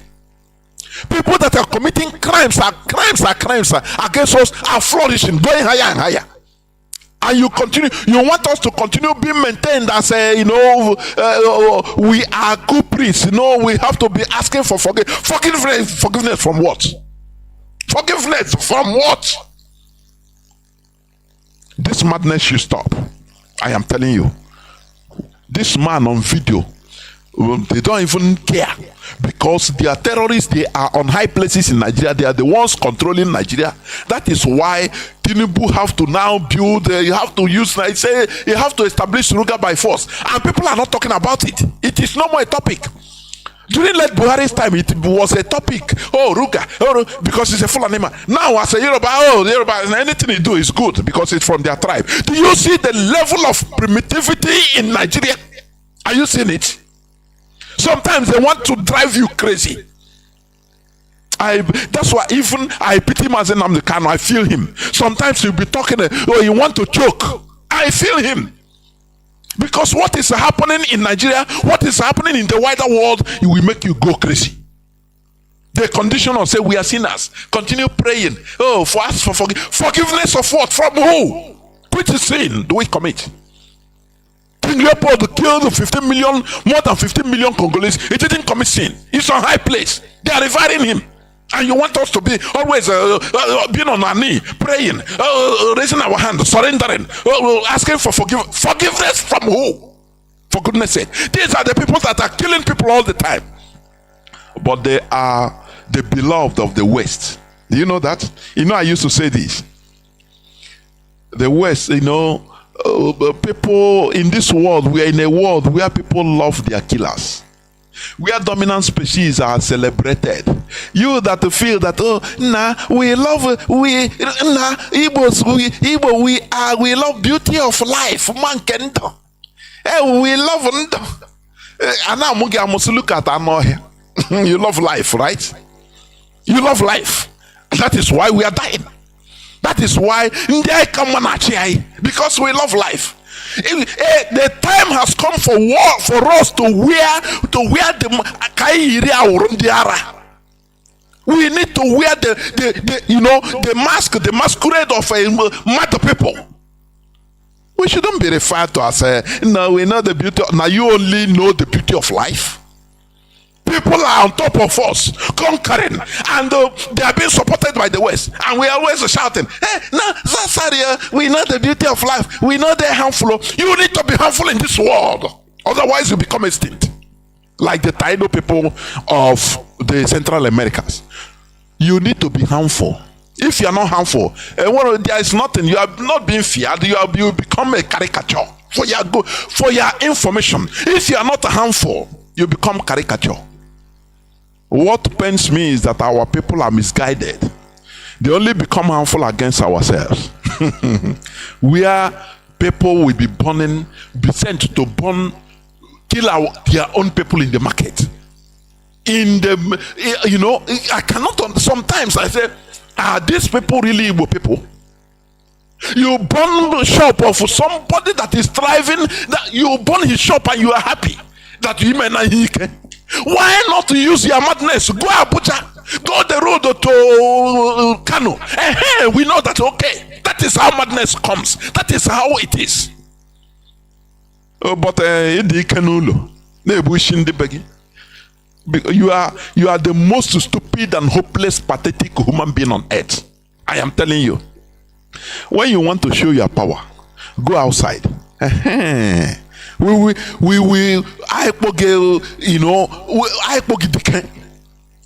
call you Dike. Look this man. That is suicide belt. When Abuja, so politician. Hey, I told you now. I told you one of the NJSI. Mana inu n'ụlọ inu na Ghana Okigwe Ghana ahịa Abakaliki. Our poor men and women, old men and women that are suffering like you start killing them, start burning their shops. Are you not? You are worse than the worst thing on earth. You are the worst thing on earth. If you want to show power, go outside. That is how it is. Do you know why tribalism stopped or reduced drastically in Europe? Do you know why? Because they carry their animosity outside. They travel abroad. They started for your information. Why Africans are still caught in tribalism, killing, fighting ourselves, both politically anyhow, eating ourselves body, ourselves flesh, because of a lack of going up exploration. I am not talking about individual exploration. One thing with the Europeans, somebody will go and make a discovery, explore, he will come and explain to their government, and their government will pick interest and sponsor him with others. Now say, go in the name of a Spanish government, now go. If you encounter problem, it becomes a Spanish problem. If you encounter gain, it becomes Spanish gain. Go. They sponsor them. Not individual. Go. As individual, you travel, anything you encounter is your problem. You understand? This is one thing the European, that is part of that civilization. They understand the importance of being group. So this tribalism reduced in Europe drastically because they were able to channel their efforts, their energy abroad. Do you know that they fought themselves abroad? And it's better to fight yourself even abroad. Portugal was fighting Spain in Jamaica for possessing Western Indies. They were dragging positions, even in Africa. France was fighting England. England was fighting Italy. So, but not in European mainland. Do you see? Now, that thing stopped war in the European mainland. They were fighting it abroad. And who? The collateral damage is who? The indigenous people, wherever they are fighting. And the thing now, they made peace agreements to the detriment of the indigenous people where they were fighting, in the Americas, in Africa, in Asia. Do you see that? But we were stuck in our land, in our little environment. Yoruba say Igbo say. Yoruba say Igbo now na slave catcher. Say Igbo say this. We started killing because we are still in that small enclave. This will be teaching for another day, please. We are in a world of exploitation. We are in a world of conquest. We are in a world where every evil is allowed only for the benefit of the people. Do you understand? Mazi said there is nothing like good or bad. Now, when it comes to the people's interests, there is nothing like, now let me say the truth. What is truth? Let me behave well. If it means dirty, you play dirty. Look at how the Europeans are stealing from Africa, playing dirty game in Africa. All for the interests of their own people. They are killing people abroad. Till today, thousands, if not millions, are dying every day in Africa because of what they are doing, because of the actions of the Europeans. Do you know that France, one time, that is why Algeria, do you see Algeria? Algeria has animosity against France till tomorrow. France, one time, I think in the 1950s, tested the nuclear weapon in Algerian deserts. How many nuclear weapons? Destroying even some villages or some hamlets, killing people there. Nuclear weapon. They will not do it in their land. They go outside, they do it. Are you going to call that evil? But they are building their nation. Let us remove this religious sentiment. It's killing us. There is nothing like evil or good or bad, as long as it's for the interest of your people. You do it. If it means people is outside, you do it. They did it to us. You understand? In order for us to continue, there is this news I want to just glance through before I open the lines, because as I said, I am not here to talk much, but Nigeria paramilitary workers lament non-payment of some staff members of Nigeria paramilitary services, which include correctional, immigration, fire service, and civil defense. They don't pay them, do they? In a country. And if others, the worst part of it in Nigeria is that even military, they owe them. You see how much, I mean, the food, the military, they are being, the soldiers that are fighting. So Nigerian soldiers, you see this thing, I mean, the food they are giving them, they owe them everything. They are complaining. But if other people, if other sectors, they come up to protest, in order for them to protest against what is being meted to them, that they are not receiving their salary, it is still the same military and police that they will send to go and shoot at them. That is where it baffles me. And this is the same military and police are still suffering the same thing. I cannot understand the mindset of black man, mostly Nigerians. It beats my understanding. I cannot understand it, honestly speaking. I cannot understand it. The Nigerian military are crying. The paramilitary, immigration, fire service, prison warders, they are crying that they of non-payment of salaries. Police are crying. Now, if civilians, if other people, maybe doctors come out or teachers come out to protest that they are not being paid, the same police that are being owed, the same police that are suffering the same thing with the teachers, are going to be sent to go and shoot at them. Now you come to, you say, what is happening?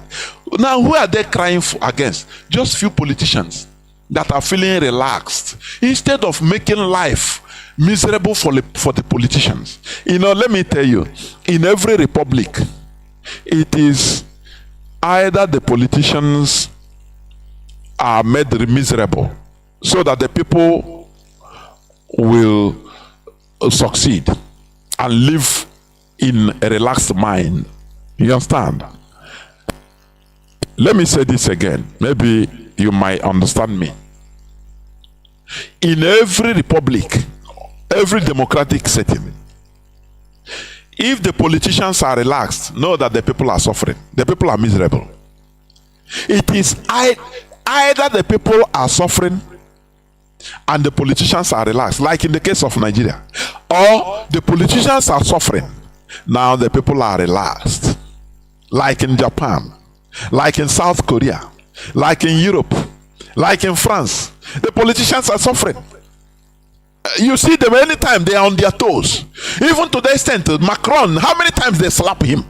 Citizen, where is he shaking people? Somebody call him Monsieur, toi, you are rubbish. He carry him, he give him dirty slap. They have to remove a president. If you understand me?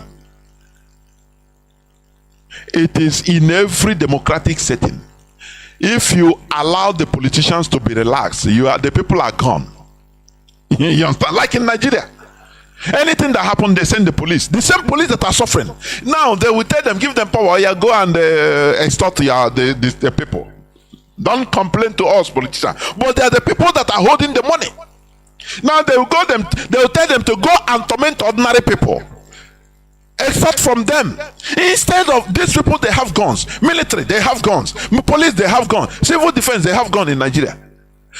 Instead of launching attack on the politicians that are tormenting their lives, instead they go back to people that are suffering like them and be tormenting them. When they see the politicians that they need to call gun and shoot all of them, they'll start begging, crying, look now, look public, look at the rights they are giving us as military in Borno. We are fighting and dying, but the politicians, look at what they are doing. What are you? Sometimes I say, when will black people even rise up? When? Sometimes I ask, when? Which century? You have gone. You are more in number. Now, there are few people that are tormenting you. You can organize yourself and clear them anywhere you see them, as police, as military. You clear them. Now you will not do it. You know that they are the people that are tormenting your lives. Instead, they will send you to go to you. Instead, you go and be tormenting miserable lives like you, miserable people like you, ordinary people that are suffering like you. When they talk, you kill them. But when you come to the people that are suffering you, the politicians, you start crying, complaining. Now, wow, you Nigerian people, man, help us talk to politicians. So they are keeping our lives miserable. They don't even give us food, though. As we are fighting terrorists, we are fighting and dying. Even ordinary good gun, they don't give us. What type of people are these? White people, they don't, Caucasians, there are things they don't tolerate. They will say, look, instead of tolerating this, it's better die. That is why they have respect. Look at what the Tunisian prime minister said, the president of Tunisian president. Look at what he said, the treasures of this world is not up to 1 grain of the sovereignty of the country in the eyes of the people. Do you know the meaning of that? Do you know the words of that statement? Dignity, honor, class, which you don't have. Everybody is crying. The police is crying, oh, they are not paying us. Nigerian paramilitary workers lament non-payment of allowances. Promotion arrears. Say salaries can't take them down to work in a month. But the problem is that other people are crying too. Teachers are crying. Workers shut the Enugu State Teaching Hospital, protest non-payment of workers at the Enugu State University Teaching Hospital. The same police that are miserable, they will send them now, go and kill all of them. And they will run, go, all correct, sir. They will go. And they never still pay them. Instead of collaborating with the people and saying, no, enough, these politicians, how many are they? Is it not common sense? Here we teach common sense, which is normally not common. But we must continue. Building a nation is not easy. You understand? It takes sacrifices. And that is what we have to be given, the sacrifice. We have to make that sacrifice. If we want to be equal to others, we must, capital MUST, make that sacrifice. Otherwise, we continue living individually as a miserable set of people. It doesn't matter that you have money, you have a mansion. Look at in Nigeria today. Look at when you are a billionaire in the midst of poor people, you are not safe. Your security is not guaranteed. In Nigeria, you cannot walk around. There is no nightlife in parts of in Nigeria today. Why? Why? Because there are many poor people. When they see you as a rich man, they become angry. Instead of solving the situation holistically, instead they continue. They patronize bulletproof cars. South Korea, Japan, make for me bulletproof cars. You see, that is a solution. So that if they shoot you, you will not enter. It is the solution. Let me stop here, please. I will go into a few minutes break, so that when I come back, I will open the lines in order to take just few calls. Please do not go away. I'll be right back.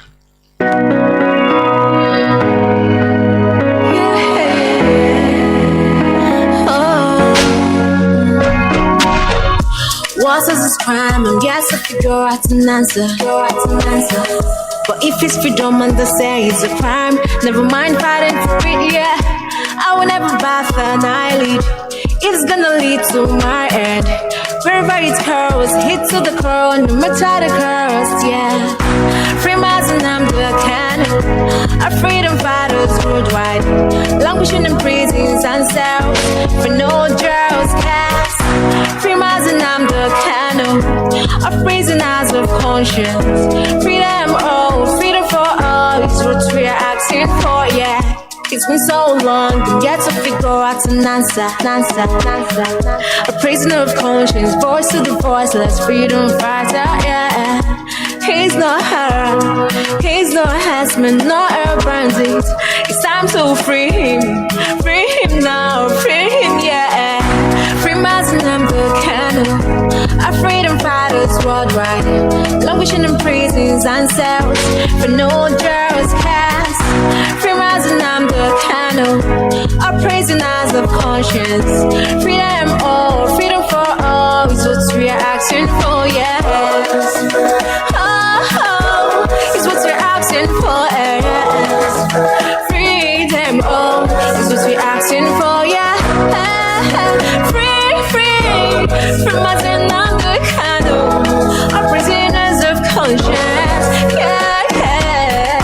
Free Mazi, Nnamdi, our freedom fighters, conscience, and self, no jails, free Mazi, Nnamdi, our prisoners of conscience, freedom,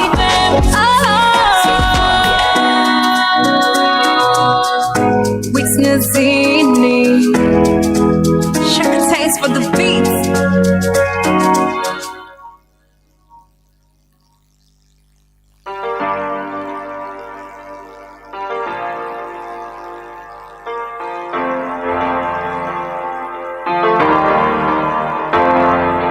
There is a nation in the east, the people have the rising sun, so blessed and danced. People rich with culture, people rich with history, people so industrious, Umuchuku Kanibu, we are hated for who we are, for where we come from. I pray I will understand. We are fighting for our freedom.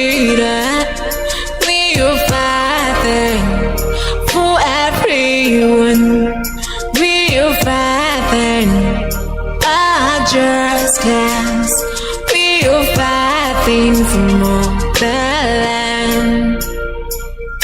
There is a country in the east, the people have terrorized the sun, so blessed and danced. People rich with culture, people rich with history, people so industrious, so industrious. Umuchuku Kanu, we are hated for who we are, for where we come from. I pray that you'll understand. We are fighting our freedom. We are fighting. Welcome back. This is Radio Biafra HAUSA-SERVICE coming to you through Radio Biafra London. My name remains Mazi Chinedu from Olu province of Biafra land. We are here live and direct, and today is the 4th day of the 10th month, being October 2023. Tata Bo Obochi Orie. I welcome each and every one of you back to this hallowed platform. Our lines are now opened. Our lines are now opened. Our direct line is +1 213 328 6224. I repeat, +1 213 328 6224.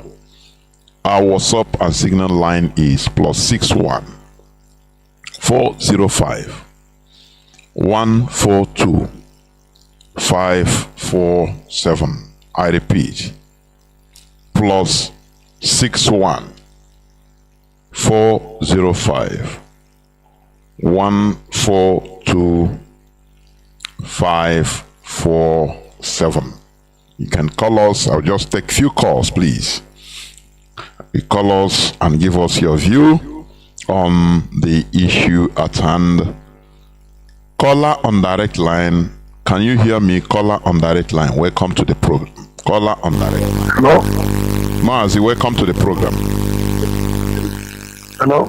Yes. Mazi, go on. Caller on direct line. Go on, please. Yeah. My goodness me. Caller on direct line. Your line is dead. I don't know. I don't know why. If you call on direct line, I pick your call. Please continue direct. I'm hearing you. If I'm not hearing you, I will let you know. You know. So I have also Mazi. I have caller Mazi Ugochukwu. Mazi Ugo, can you hear me?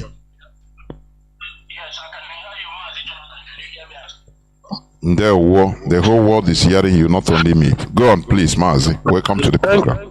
Thank you very much, my big brother Mazi Jonathan. I appreciate you for the good job that you are doing. I say may God guide and protect you, and may He do so for Nnamdi and his family. I say anyway, I want to do is may our ancestors continue to protect him, and the DOS, HODOS, all the principal officers, and the IPOB at large. The journey was I salute you. Mazi, I remember your brother who could call you from UK. Mazi, there is sometimes we just want to stay by the side and listen, but sometimes we need to call in and then so that we can let the whole world hear our voice that we are wiser now. If like as you said, the best thing that Nnamdi do for us is to educate us for these past 10 years, you know, and then any movement that any foreign country made or any idiot made, we know. Now, the only thing I have never seen in the internet that I keep watching, because you know our people are gullible people and they're very easy to deceive. The only thing I have never seen in this Russia and the Ukraine war, let me start from that place, is the only thing Britain have never formed is to use somebody as Onibo, you know, in Ukraine to be, you know, videoing himself that he's fighting Russia, you know, use If it is possible, they could have done, they could have go to Ukraine and, Mazi, do you know that you are giving them another suggestion? Tomorrow they can do this. They are listening. The agents are listening. You are giving them a very big suggestion. I'm telling you.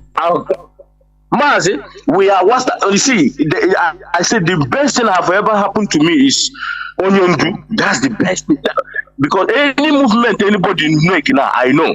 I said I've been watching internet one day, and then I've been telling people, I hold it myself. I say, in this Ukraine war, I've never seen where somebody raise up a hand and say he come from Southeast, he wants to fight Russia for Ukraine to. If it is easy, they would have done it. But we are everywhere watching them because we know, like as he said, Mandela told them that your enemy can never be my enemy. I want to ask Britain. What was the reason? What was the reason now that you bring out this this article that you put on Russia and Israel? We don't need it. We know those things. We don't need it. Russia is not the enemy of Biafrans. We cannot. In fact, Russia, as it stands now, we are demanding for Russia to come and rescue us. I've been saying it here. We have to give out something we have and get something. Because as it stands now, we cannot continue and watch this danger with Fulani soldiers killing our people in our land. Mazi, I get what that's the only thing. If it is possible for our people to be hanging Wagner group or flag in Biafra land, do it. We need them in Biafra land. There is something we push in Nigeria to that limit. If it is possible, we hang a Wagner group or flag in Biafra land, hang it. Hang it. After all, after other countries have been chasing France, other countries have been calling for Russia to give them a hand. You have to, I get what because if you are looking, you see, we have no politician, we have no representative in Biafra land. The better all of us understand it, the better for if you're thinking that you have governor or politician, you are just wasting your time. You have nobody to represent you on your own. Even any Biafrans, any woman that is going, just remember that you're on your own.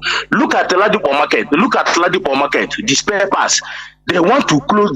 They just wake up one day and close it. Have you ever seen Ohanese or this? Mazi, do you know how much they will demand before opening this? They will demand our people. They will tax themselves. This thing they do it every time in every market in Yoruba land. If you are not paying for this, you are paying for that, and our people are bearing it. Now inside. Mazi, I'm telling you honestly, we have no representative. Sometimes you want to boast. I'm telling you. Mazi, go on, please. Mazi, I said, when our people come on radio here, say, Igbo politicians, why are they not? I am making it clear to you that you have nobody to speak. You have no. Were you not here? Is it not IPOB that chased this over from that said that Igbo people you try us in Lagoon? Do you hear any politician say anything? It has there have been. My problem is that our people leave what Mazi Nnamdi Kanu taught them. What are we supposed to be doing? You fight like a man. That is how I do. You see some idiot to come on social media destroying your own tribe, calling them names. Don't you know that? You see it, you overlook it, you think that is nothing. Just like one buffoon in Italy, he will be calling Igbo people, they are this, that is. If you see it, you overlook it, you don't attack him, attack where he come from, tell the whole world that this is who they are. Yeah, market, you allow him to be saying, you don't know that people are taking record of those things. Simple things is what damage something. Just like as we said now, there is I came out to Mazi program with the anger. I was campaigning. I told you, if it is possible for us to meet Putin, let's meet him. Let's meet him. Or American or Britain, there is nothing they can do. Let's look for him and tell him that our people are dying. Nigeria, it's better we fight them. We know that we fight them. This one, we fight them. We can fight them than how we put our land. there is an agreement between American government and Nigeria. Don't use Kanu jet in Biafra land in the southeast. But do you know that they have using that Kanu jet, killing our people, bombing our people? Have you ever had American senators or these are people Mazi Nnamdi Kanu has been lobbying to say something about Biafra? These are a bunch of criminals. These are serpents. They paint Hitler as the worst devil. I'm against him because he killed Jewish. That is why I'm against him. It's not that Jewish women, they don't know me. After all, since Mazi Nnamdi Kanu have been telling them, look at what we're facing. What have they done? That is why you should stop carrying anybody's flag. We have to get this freedom on our own. What have they done for us? Nothing. But to look at, they have been calling Hitler as the worst person on this planet Earth. Yes, he was, because he killed the people that he was not supposed to kill. But let me ask this question. What about the King Leopold I that killed 15 million Congolese with impunity, amputating their hands and their legs? You see, King Leopold today, they use, he's a saint.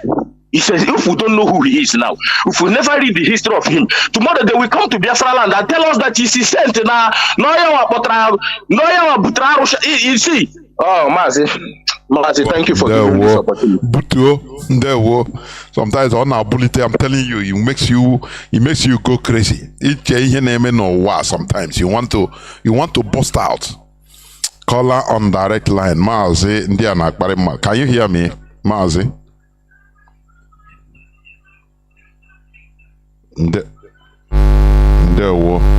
Welcome to the program.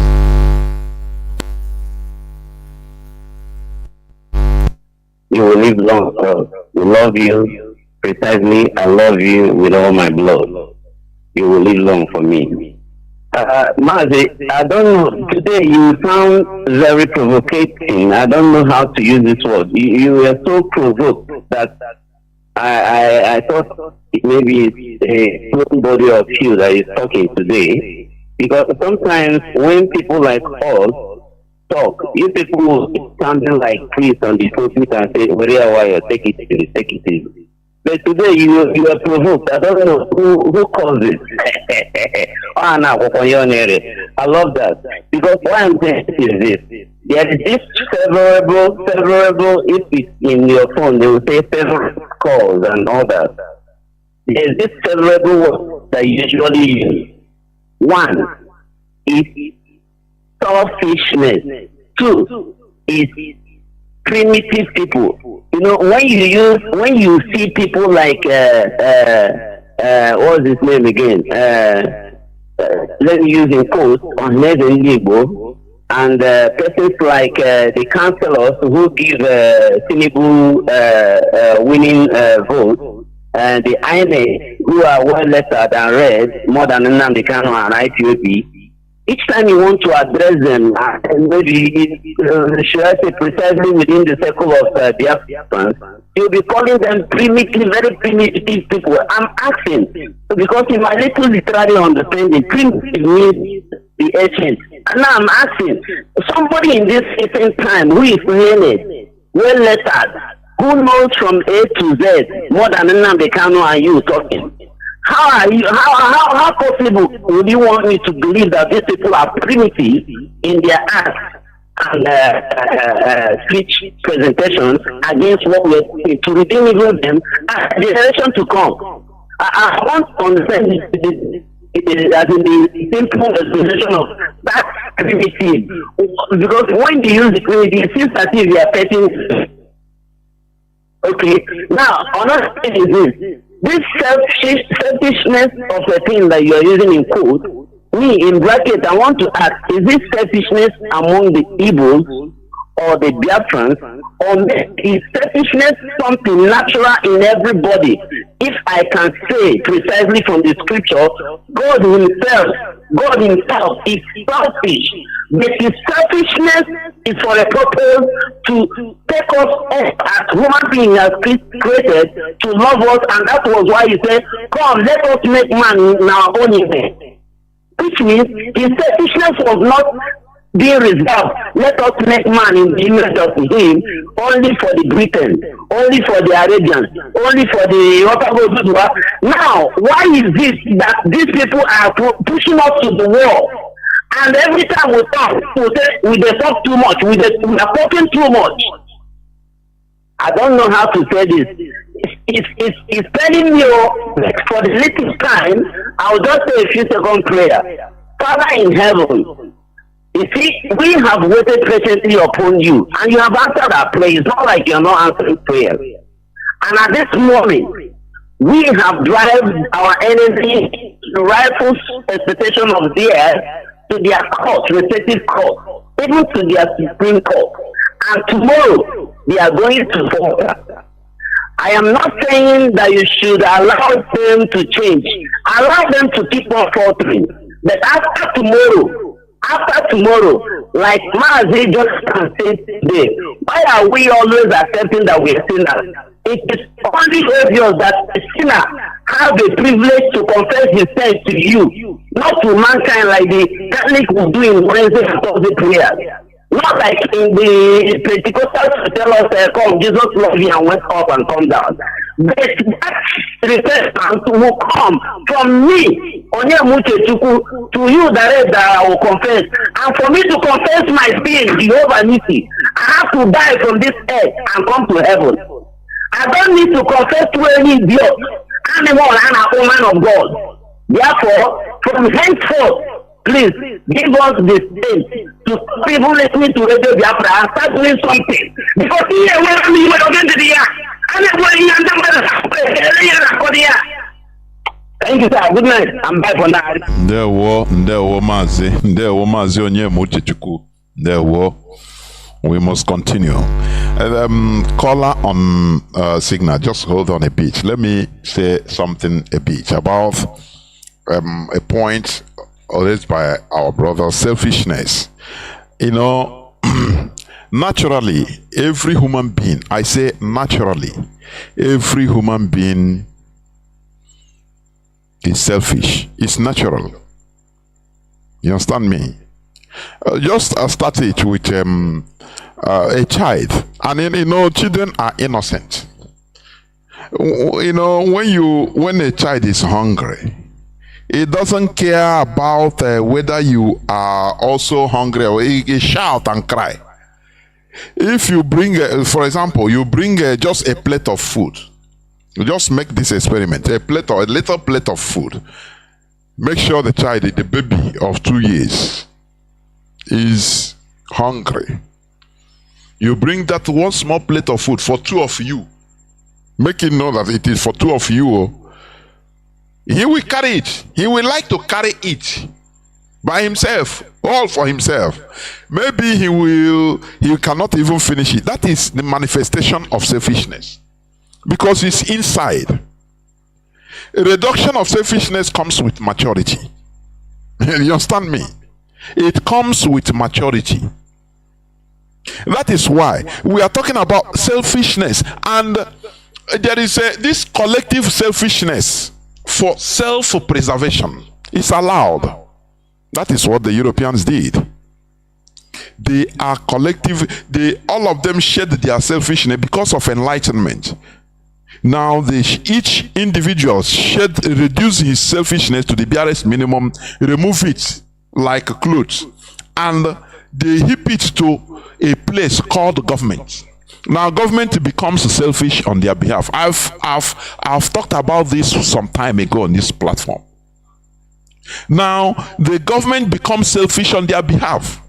They will go outside, kill, plunder, steal, rob from others. Now bring for them. They are happy. You understand me? So, but in our own lives, in Africa, in Nigeria, in our people, we are still that individually selfish that leads to destruction of a people. Once you okay, others you feel that others doesn't matter, others don't matter to you, you know, let them go to hell. That is black when we talk about primitivity, is primitive mentality. That primitive accumulation syndrome. Why do they call it primitive accumulation? You accumulate, it doesn't matter that you don't need it. You know, you accumulate, you throw it, you still steal, you loot, or you throw. You loot. Some are fallen. Some are just like carry maybe a bunch of banana. Maybe 20 pieces of banana. Go to a zoo. A monkey. Just one monkey. Be giving him the banana. He cannot say no. He will take one. If we take, he need more. He will take. Maybe he will fall. That one he takes, he will fall. He will use the mouth and eat it small and throw it. He will take another one. He will take another until he takes all. That is primitive. It signifies primitive accumulation syndrome. When you are stealing, all those things is too big. You don't even need it. But you continue stealing because you have to steal. Why are you stealing? For nothing. What is the use of those things that you steal? You don't care. You're stealing. A person, look at the one in jail, the organ trafficker in jail. How many mansions did they mention that Nigeria want to seize, or they seized that time? Whether 48 mansions all over the world. 48. This is the one they see. Only for you see Nigerian politicians, Nigerians, let me call them, because if I say politicians only, it seems that they fall from another planet. They are product of the people. Anyone that enter, they have mansions everywhere, maybe every state in America. Go to London, one person have mansions everywhere in England. They have 5 mansions, 10 mansions in England. In Dubai, have 30 mansions. In Saudi Arabia, have 30 mansions. In other African countries, they have a different mansion. Only one person. And you tell me, is it not primitivity? Is it not primitivity? Look at one time I was watching a documentary. They were showing a very big mansion that consumes billions of dollars. I said billions. In Congo, Mobutu Sese Seko's mansion now is a place inside the equatorial forest. He built it. Everything is there. Only him, his mansion, billions of dollars worth of mansion, now is a place of abode for monkeys. The person showing it, you just go there, walk everywhere. It's a multi-billion-dollar mansion, but now no person is living there, only animals. And you tell me, what type of people are these? Are they not primitive? Just tell me, are they not primitive? Instead of using that money, distributing it, making policies, creating factories for people, no, they steal it and pocket it and transfer it abroad and build unnecessary mansions everywhere. And you think these are normal human beings? No, they are not. They are not. It's primitive mindset. It's a product of primitive mindset. I am telling you. Sometimes I don't blame the Europeans, because they are human beings like each and every one of us. But they fought to reach where they are today. They fought against their own primitive mindset, their primitivity in thinking. They spilled blood in order to arrive where they are today. Why can't we do that? Why can't we do that? And we know that Bola Ahmed Tinubu, he is going abroad. You know the topic, what is lobbying? You know what is lobbying? Abroad. Like what I think Let Buhari did it, I think in Malaysia one time. When he went there, he said that it's Igbo people that is the problem in Malaysia. Bola Ahmed Tinubu, the hatred this man have against Igbo people, Fulani never have even this type of hatred. I am telling you honestly. You know, he will come and open teeth for you. The type of black hatred, whether white hatred or green hatred, he will go abroad and start lobbying governments that, look, there are people that their name is only Chi. It's Igbo people. If you see them, they are the problem. It's trying to ethnically, submit us into a class for elimination, so that whenever they see your passport, they will start looking whether you are Igbo, you are, That is what a president of a country is doing. He did it in UAE. You know, they don't know that there are people in their midst. They follow them, obey their orders, so they have access to their classified documents, everything, but they don't know, they don't like what they are doing. Their own people. I am not talking of Igbo people, no. Which Igbo man will fear will allow to expose this type of thing? As long as he, as a slave, he is being kept busy with money, he get mansion, he's answering, sir, okay, sir. He cannot even talk anything. But we have even Fulani people in Asorok that are, you know, that like what we are doing, that hates injustice meted against us. They give us information. I am telling you honestly. We have Yorubas, the same thing. Different other tribes, the same thing. I am telling you. So they go outside, the president, he negotiated, you know, as they denied the giving Nigeria visa, Nigeria passport visas, or Dubai, UAE, United Arab Emirates. Tinubu go and use Igbos. Say no, the people causing problem everywhere. If you see them, deny them. They are Igbos from eastern Nigeria. That is a country that we are in. You're supposed to be a citizen. Do you see? If they have power, they can just kill every Igbo man. People don't sometimes I see they don't understand the danger that is facing us until we gather and fight this as a people. I am telling you. I have a caller on signal. Thank you for waiting for 16 or 18 minutes. Caller on signal, please go on. Maybe you'll be the last caller because I don't need to stay long. Go on, please. Mazi Jonathan, good evening from there. Mazi, welcome to the program. Biafrans are lovers of freedom.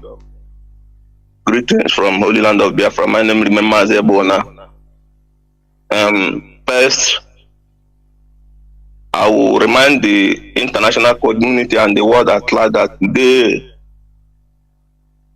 we are Biafran are on Radio Biafra, reminding them that tomorrow being the 5th of October 2023, that our leader, Mazi Nnamdi Kanu, a prisoner of conscience, who is a victim, as far as I'm concerned, a victim of international crime, a victim of injustice, who was extraordinary rendition, a British citizen traveling with British documents as a free man. Nigeria, with the collaboration of the Kenyan government and British government, kidnapped him and subsequently reduced him to Nigeria to face purported terrorism charge, which Court of Appeal on October 13, 2022 discharged and acquitted him, and subsequently tagged on Nigeria government from further trying him on any charge whatsoever. They will wonder the reason why our leader still remains in the DSS John and what he's doing there. But they have given him tomorrow. All we are asking for is for them to obey their own Court of Appeal order that discharged Mazi Nnamdi Kanu. They can be a pariah state. They claim as a nation that obey rule of law. They sign treaties with international communities on laws that pertain borders and diplomatic ties. They can violate the international recognized diplomatic law that hold nations together and expect to try a man who they subsequently rendition against his own will, against any court judgment of any country. We are putting the word on notice because we know that Nigeria is a lawless society, because a country who does not obey their own rule of law is a lawless society as far as I'm concerned. This is why Nigeria is not progressing. This is why no international presence in Nigeria, rather than all those criminal oil companies that are stealing and looting our oil just for the interest of the Europeans and the British at large. Mazi, your program this evening, the caller before me now said something when he wanted to speak. He said he he saw a kind of, it's like you're provoked the way you sound. And where I am, I was asking myself, which kind of question be this? You know? Who will not be provoked with all is happening to the Biafrans and the Igbos in Nigeria? Look at the case of Chinedu. He made a statement that there is no peace anywhere. Let's stop being the people that are always praying for peace, clamoring for peace. You know, we make ourselves to believe we are sinners, whereby other people, other tribes are ripping us off everywhere. I have opportunity when I was in Lagos to work in, what is it called, NAPIMS. This is the department that is managing NNPC finance. I went there to work as a security guard those days. When I got there, I discovered something that made me to hate Nigeria more than the way I have hated it. This thing I'm saying is 2013, 2014. Do you know that inside the NAPIMS, I worked for more than 3 weeks. I never saw any Igbo man. All I see there is Fulani, Hausa, Yoruba. The only people they use as their personal assistants are the TV people, the lower Benue people, Kogi people. These are the people they use as their personal assistant, graduates. But all these Alhajis are illiterate. They are only concerned of allowance money, city money, traveling allowance. This is how they use all these minorities to make their slave carrying fire for them. And I said to myself, where are the owners of this oil that these people are signing this document on top? I never saw any idiot that is calling himself a South man or Southeast man. The few Southeast person you will see there, even if you hardly realize it's an Igbo man. When you speak Igbo to him, he will be responding to you with English. Living in fear. I said to myself, we are living in bondage in Nigeria. We are living in fear. They cannot speak. They can sack him because he's a slave. He want them to sack him. Mazi, our people don't know what is happening only because we can buy and sell. You go to Alaba International Market tomorrow, they will come and close there, saying that it is sanitary problem. You don't know. They take everything we have. They push us outside, and the worst is that we are gullible. We are enjoying. Our people don't understand the depths of the mess we are in. Mazi, please go on, please. Mazi, do you know that you just reminded me something? This Ladipo market that you see the law is not. This is not a new. It's just because somebody like Mazi Nnamdi Kanu, a government and IPOB has risen up to bring up some of these things to limelight. This is what the Igbos has been suffering for decades, for years. Fashola did it. This Tinubu now, that is a she now, that has turned from he to a she, now did it. He said the mantra. Every time Fashola will come and lock Ladebo, he will give the chairman of that Ladebo, he will bill them 100 million to pay or 50 million to pay. You will see how they use it as business. Sometimes they will be the one to go and inform the government. It's like you've not loved this shop. Love this shop now because they make their own money. What they do is this.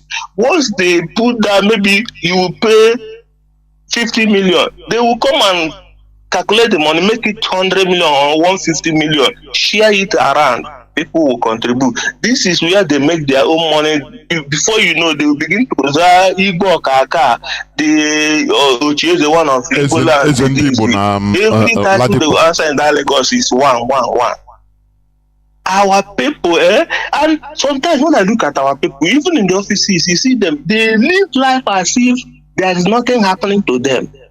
You know, you see them, I say this, what more can somebody call a slave than this proud slave that our people has become in Nigeria? They don't see any reason to leave this country. This is why I differ with your first caller that is blaming the international community. Yes, they rip us off, but my dear, the real problem is our people, because there is no peace in this world. There is no justice in this world. The white man you're calling is not your brother. It is not related to you.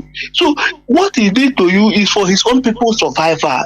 It can be the abuser and also be the judge to judge the case of the abuse. You have to take your position by yourself.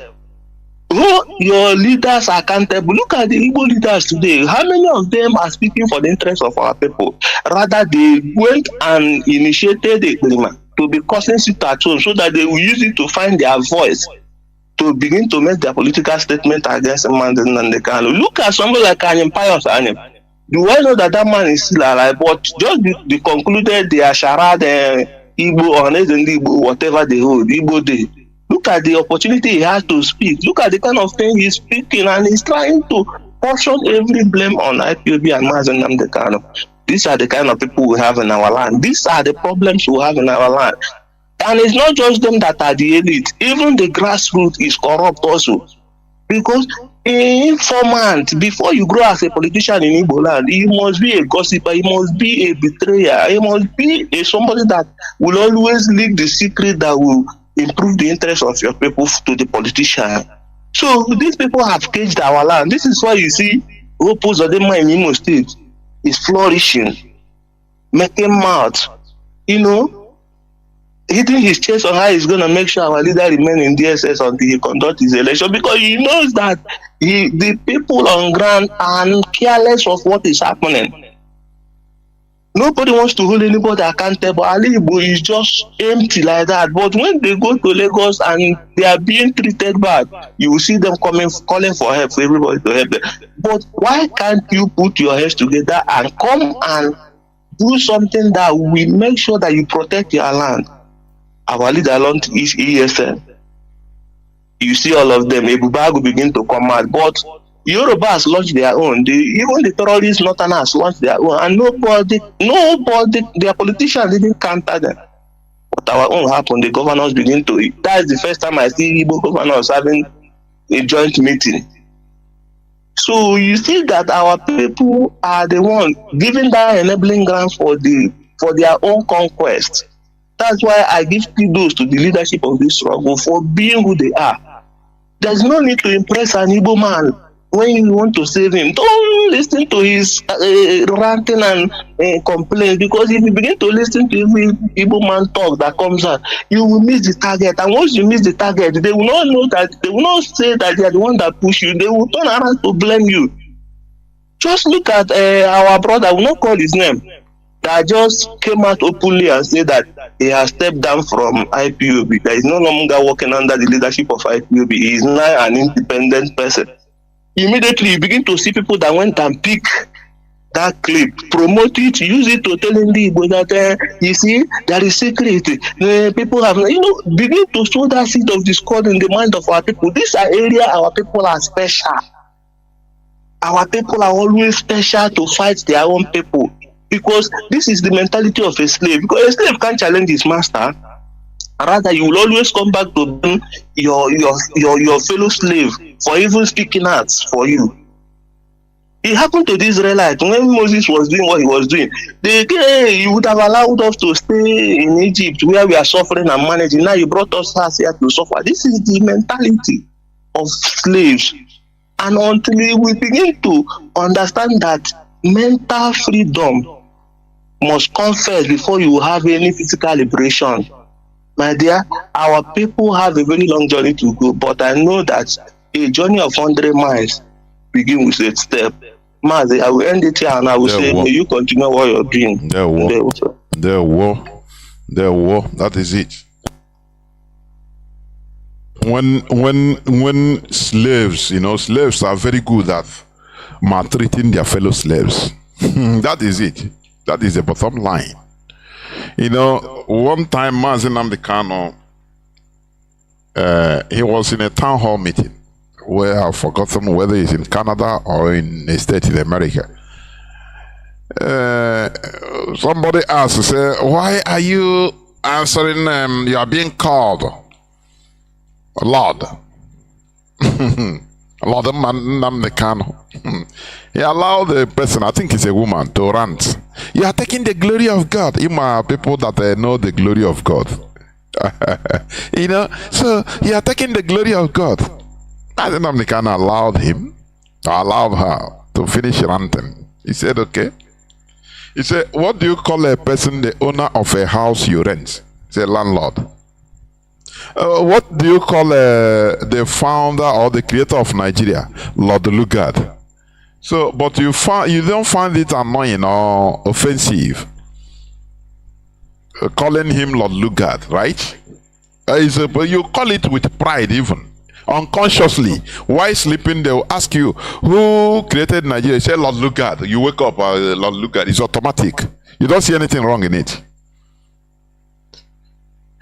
But when you see, you feel that, oh, a fellow slave like me, black monkey like me, to answer Lord. No, instead we call it white people.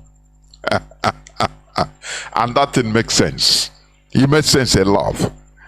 When people, they are subjugated to the extent that they cannot rise up. Igbos, we are not like this. So originally we are not like this. We are warriors, for your information.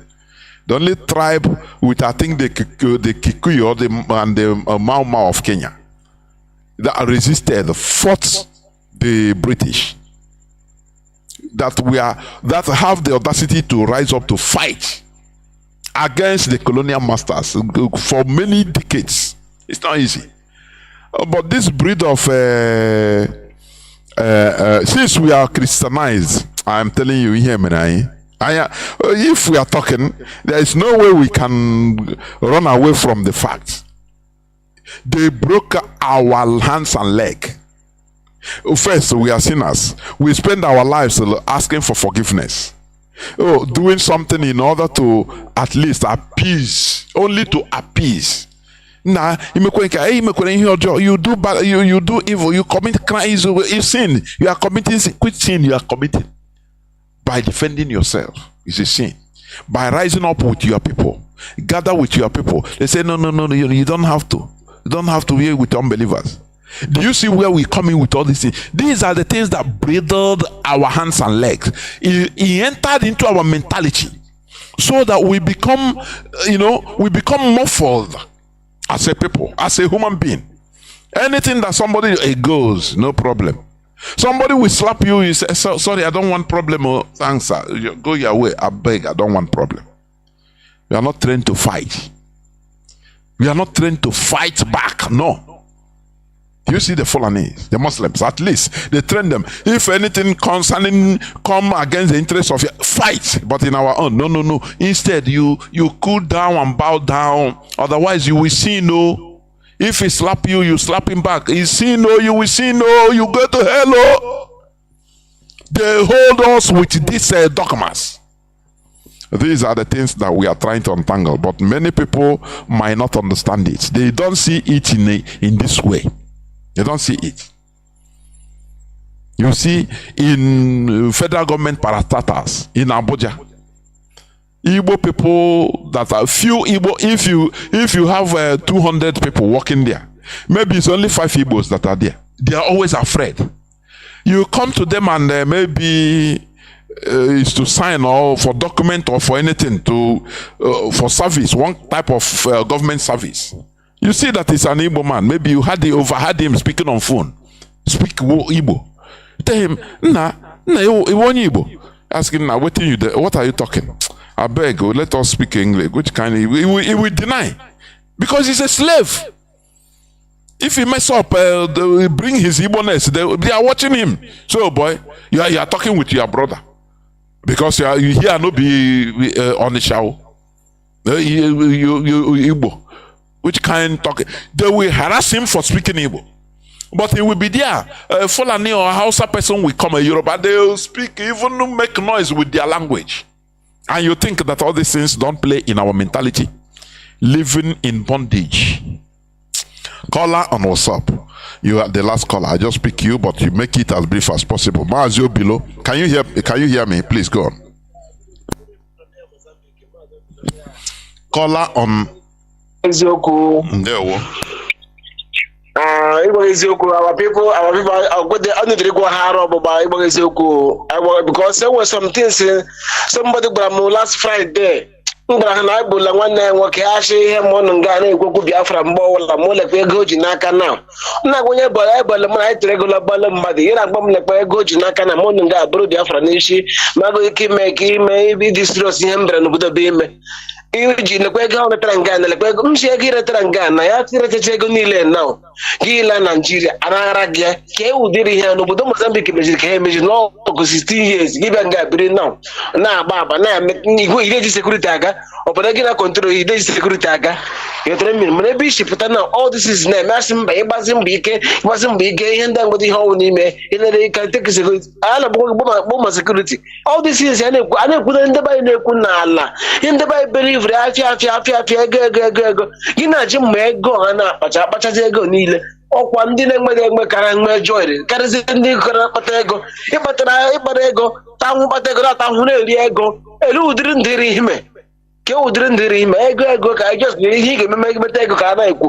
ihe ọzọ ire ekwusa ọdụ maka ha okwu nwa nwa na-ekwu ọdụ maka na asị na onye nwe mmadụ ka onye nwere ego enwedere ka freedom if you have freedom ebe ihe ndị ọzọ nwe ihe but if you don't have freedom nwanne ihe sịgị kpana ego ha nwere ike iji bọmbụ elu asịa ya ụlọ ihe rụrụ $100,000 ịtara ahụ kpata ego rụọ ya eji bọmbụ ya eji sọntị mebisia ya mmadụ nwunye gị deme n'ụlọ enweghị rest of the mind ka e wụzire ga na-achụta ihe ha fi na ihe ụlọ wee ego mọna izot everything nche oke ihe mberede ime nwere ekere na eke ma na ego ka anyị gbakọrọ freedom na ibe n'obodo Mozambique na taa peace of the Mozambique enwere independence of the peace here today onye nọrọ na ya adịghị na nwedịka gara ahịa yọtara mmiri they sit home and remember these people that make peace in the Mozambique ha bịa ebe anọrọ all this is now to what are you going to remember you for you ihe ga echeta gị ọrụ ịkpatara ego ka ọ na ime ihe mmadụ ka ọ na idọrọ freedom fighter ka ihe ga-echeta gị n'ụwa ọhịa ihu na-eme m debe anyị maazị a ga na-eti ofu ahịa a ga na-ekwu mara ma ndị ọ ga-apụta na bondage because na Mozambique now ihe na mpụ a na-eme Nigeria community meeting na de erughị abatụ the 99.9% ndị ga ndị Igbo mana gị chikwu okwu Igbo ha sịghị mba because ndị Yoruba abụ family ndị Yoruba bụ na this northern side ebe anyị n'ime ha ndị two family of Yoruba gị kwuo na that meeting ahụ na ọnwụ a ga-asị Igbo n'ime ha sịghị mba adị ma ihe ndị a niile ụcha ka emeta ndị ụwa na mma Nigeria community na ha gara hanga independence a ga-eme ihe ha agacha mee iloki nga gara hanga n'ụlọ akịrịka all this is here only ike gwara ndị Nigeria ike gwara everybody na-achịkwa mmata Nigeria mma there's nothing that you can do nwa nwoke ya kpọgị nna ya ndị Nigeria ọsụsọ ndị Igbo na-ekwu ndị apụrụ mmewe na-eme họpụ ihe na-eme ha na-ekwu ọsụsọ na nwa Nigeria gị na-achị ma ndị akara ha ọfọ n'isi akara ha ọbụrụ ha ọgwụ ahụ n'isi enwe ihe ga-achụ ndị a n'anya mpụrụ mmewe na-emewu ha ndị were kwuwa Naijiria ndị owu Naijiria bụ ihe n'isi adịkwuwa Naijiria ọsụsọ ha wee kwu ndị nwa Naijiria maazị biko ndị were ọgwụ ahụ gba ndị a n'isi mara ma ha nwụsị biko thank you very much for me. Mazi, I understand you. I understand. It's everywhere. You know, the Jews of Europe, they were more Europeans than the Europeans until the general catastrophe of World War II came to them. After that, they rose from slumber and started looking for, now, where those people, where those Zionists, any one of them alive, let him come and show us tell us what the roadmap now to Israel. I beg. Catastrophe. When general catastrophe, before it was happening, but regional, it will happen this side today. Next month, it happen the other side. People, Jews of Spain will be killed and slaughtered, their goods burnt, their houses burnt, no problem. Other ones will continue and send the condolence message, no problem. The following month, Jews of Portugal will be slaughtered and there will no problem. It rotating the whole of Europe. After Jews of Greece will be slaughtered, no wala, it doesn't matter. But during Second World War, they massacred all the Jews of Europe. That is the catastrophe, general catastrophe that woke all of them up. Sometimes I used to agree with one of our brothers, what he used to say, that the only thing that can raise the Igbo man consciousness collectively, like what happened in 1967. Listen to the speech of Pius and Pius. I think I analyzed it here the other day. He said that no, we never, the agitation for Biafra now you never see any reason. Because we are not in the case of 1967. So he's waiting for general catastrophe. And it seems it's what many Igbo people are waiting. What many Biafrans are waiting. For everybody to be slaughtered. Today they close the Ladipo market. Tomorrow they will burn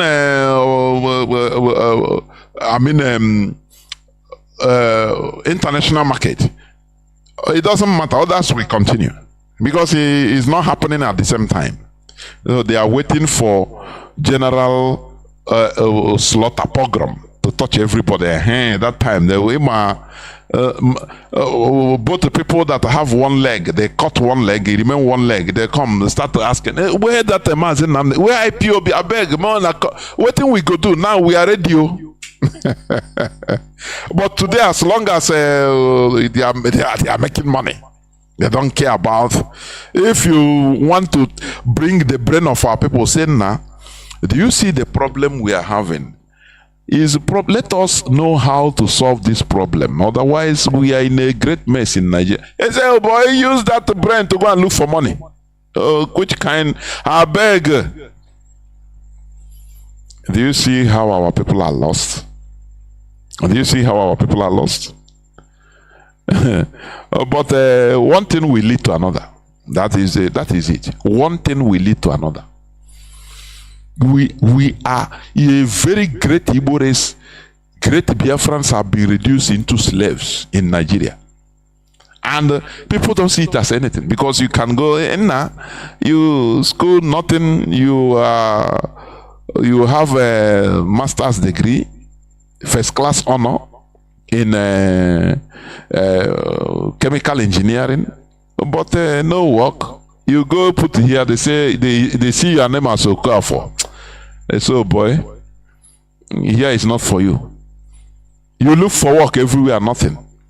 But they will take people that you that are not even up to 1/10 of you, put there in that position, and you don't see anything wrong.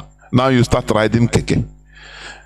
You start sourcing for fund to open, you learn market and open markets, and because you have as an Igbo man, you have another capability option. At least you join trading. You don't see anything wrong in it. And from that trading, you make money, you start campaigning for more Nigeria, you bring Nigeria Nishi. You forgot what Nigeria did to you and what they are still doing against us. Is it not? Don't you see that sometimes why the Europeans, the British are supporting the Fulani? Because they see us as foolish people. I am telling you honestly. They simply see us as idiots that needs to be annihilated. That they have made us, relegated us to idiocy. And they say, oh boy,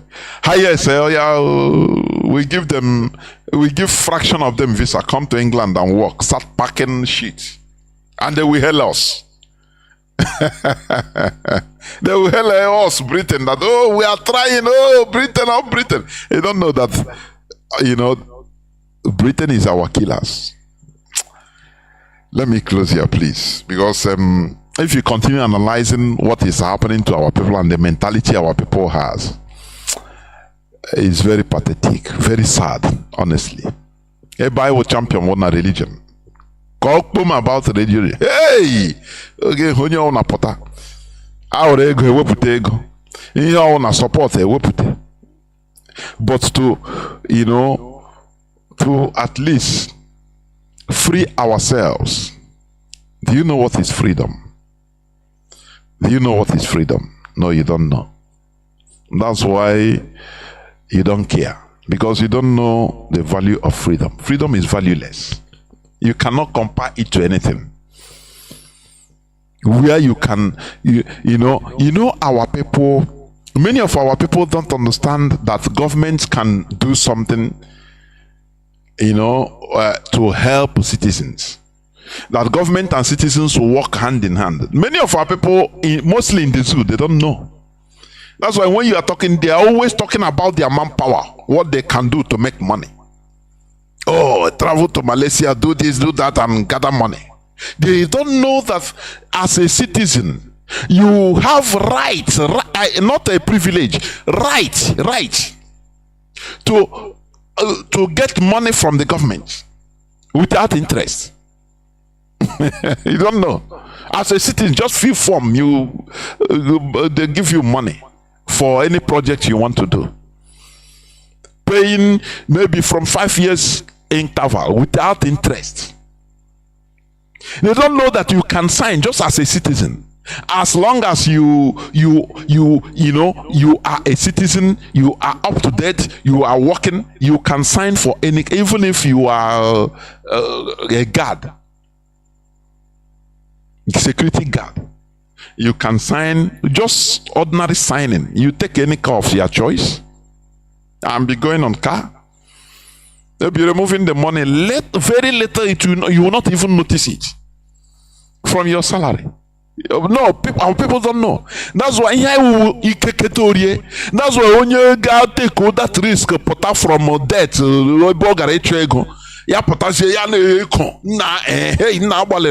but when all these things,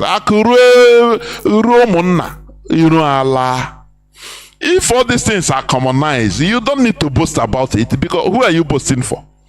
Mr. B can get it. Okay, can get the same thing. Okafor can get the same thing. So why you boast? We lie, or we go, we dry up boasting. This pride, we go immediately. Well, people are being proud because they believe that it is only, they have the power. They go and take the risk to make money and buy car, so they boast.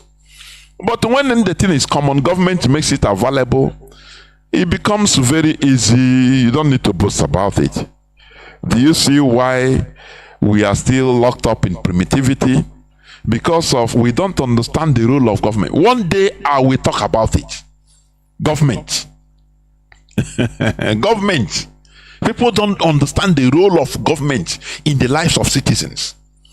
They think that it is how we are being conditioned in Nigeria as Igbo people. You go and make money, go and risk, and make no help from government, nothing. Instead, government is, even if you are making you hustle and bring a container coming to buy you, they will even extort you to this, and you fight all this fight and still making money. That is why even all these stresses makes our people even die younger than their time, earlier. But they don't know. They don't know that government facilitates your life. That is why government is the God you are seeing. That is government. Government. But do our people know? That is ignorance. I will talk about it one day. Government. So that people will understand the role of government. It is highly crucial in our individual lives. But in Nigeria, they don't. Our people don't know. No government has taken from you, extorting from you. That is government. They don't give you nothing. Anything they want to do, as if it's a favor. They are giving you a favor, doing you a favor. That is how HAUSA-SERVICE is scammed our people, because they free. In a sane civilized society, if HAUSA-SERVICE come and promise that I'm giving people money, he will be queried, because you have to come clean. This money you are giving, is it dash? For what? Where do you get the money you are dashing? Because you don't dash money like that. People must pay, but you make it very easy for people to pay. Easy. Maybe the loan, long time loan without no single interest. From 5 years interval, you start paying little by little. How? Why can't you pay?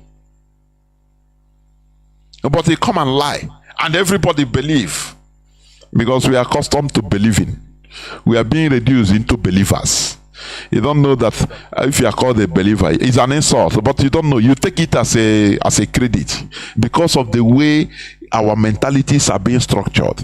A believer, you are happy. You don't know it's an insult. You're supposed to be a wise person, a knower, somebody that knows, not to believe. Let me stop here, I beg. Thank you for listening. Biafra is our religion, is our identity, is our ideology. We shall never stop. We shall never back down. Tomorrow, Mazi Nnamdi Kanu, his case will be heard in the Supreme Court. Some people are even proposing or doing is it Saturday night, which is also is allowed. You can hold it if you want, in order to reflect or pray for Mazi Nnamdi Kanu's case. Everything, no problem about it. But tomorrow, nobody should be intimidated. There is nothing like sit at home anywhere in our land, unless you want to just, out of respect, do anything you want in sitting down anywhere. That is your own decision. It is never there is no any official sit at home from IPOB leadership, because Mazi Nnamdi Kanu cancelled it. It has been hijacked in order to cause blunder. Thank you for listening. From me, Mazi Jonathan Chinedu, from here, it is simply good evening.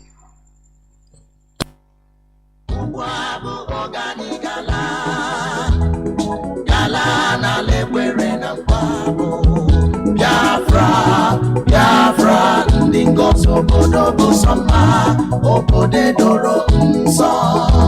The land of the rising sun. Rising sun is a home of the Biafrans.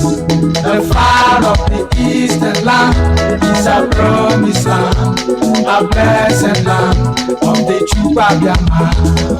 Ebe ka unu si Biafra, ebe ka unu si Biafra, gaimara Biafra, kane bozo kabiri, agaimara Biafra, kane bozo kabiri, Biafra kane waboke anijala na mama.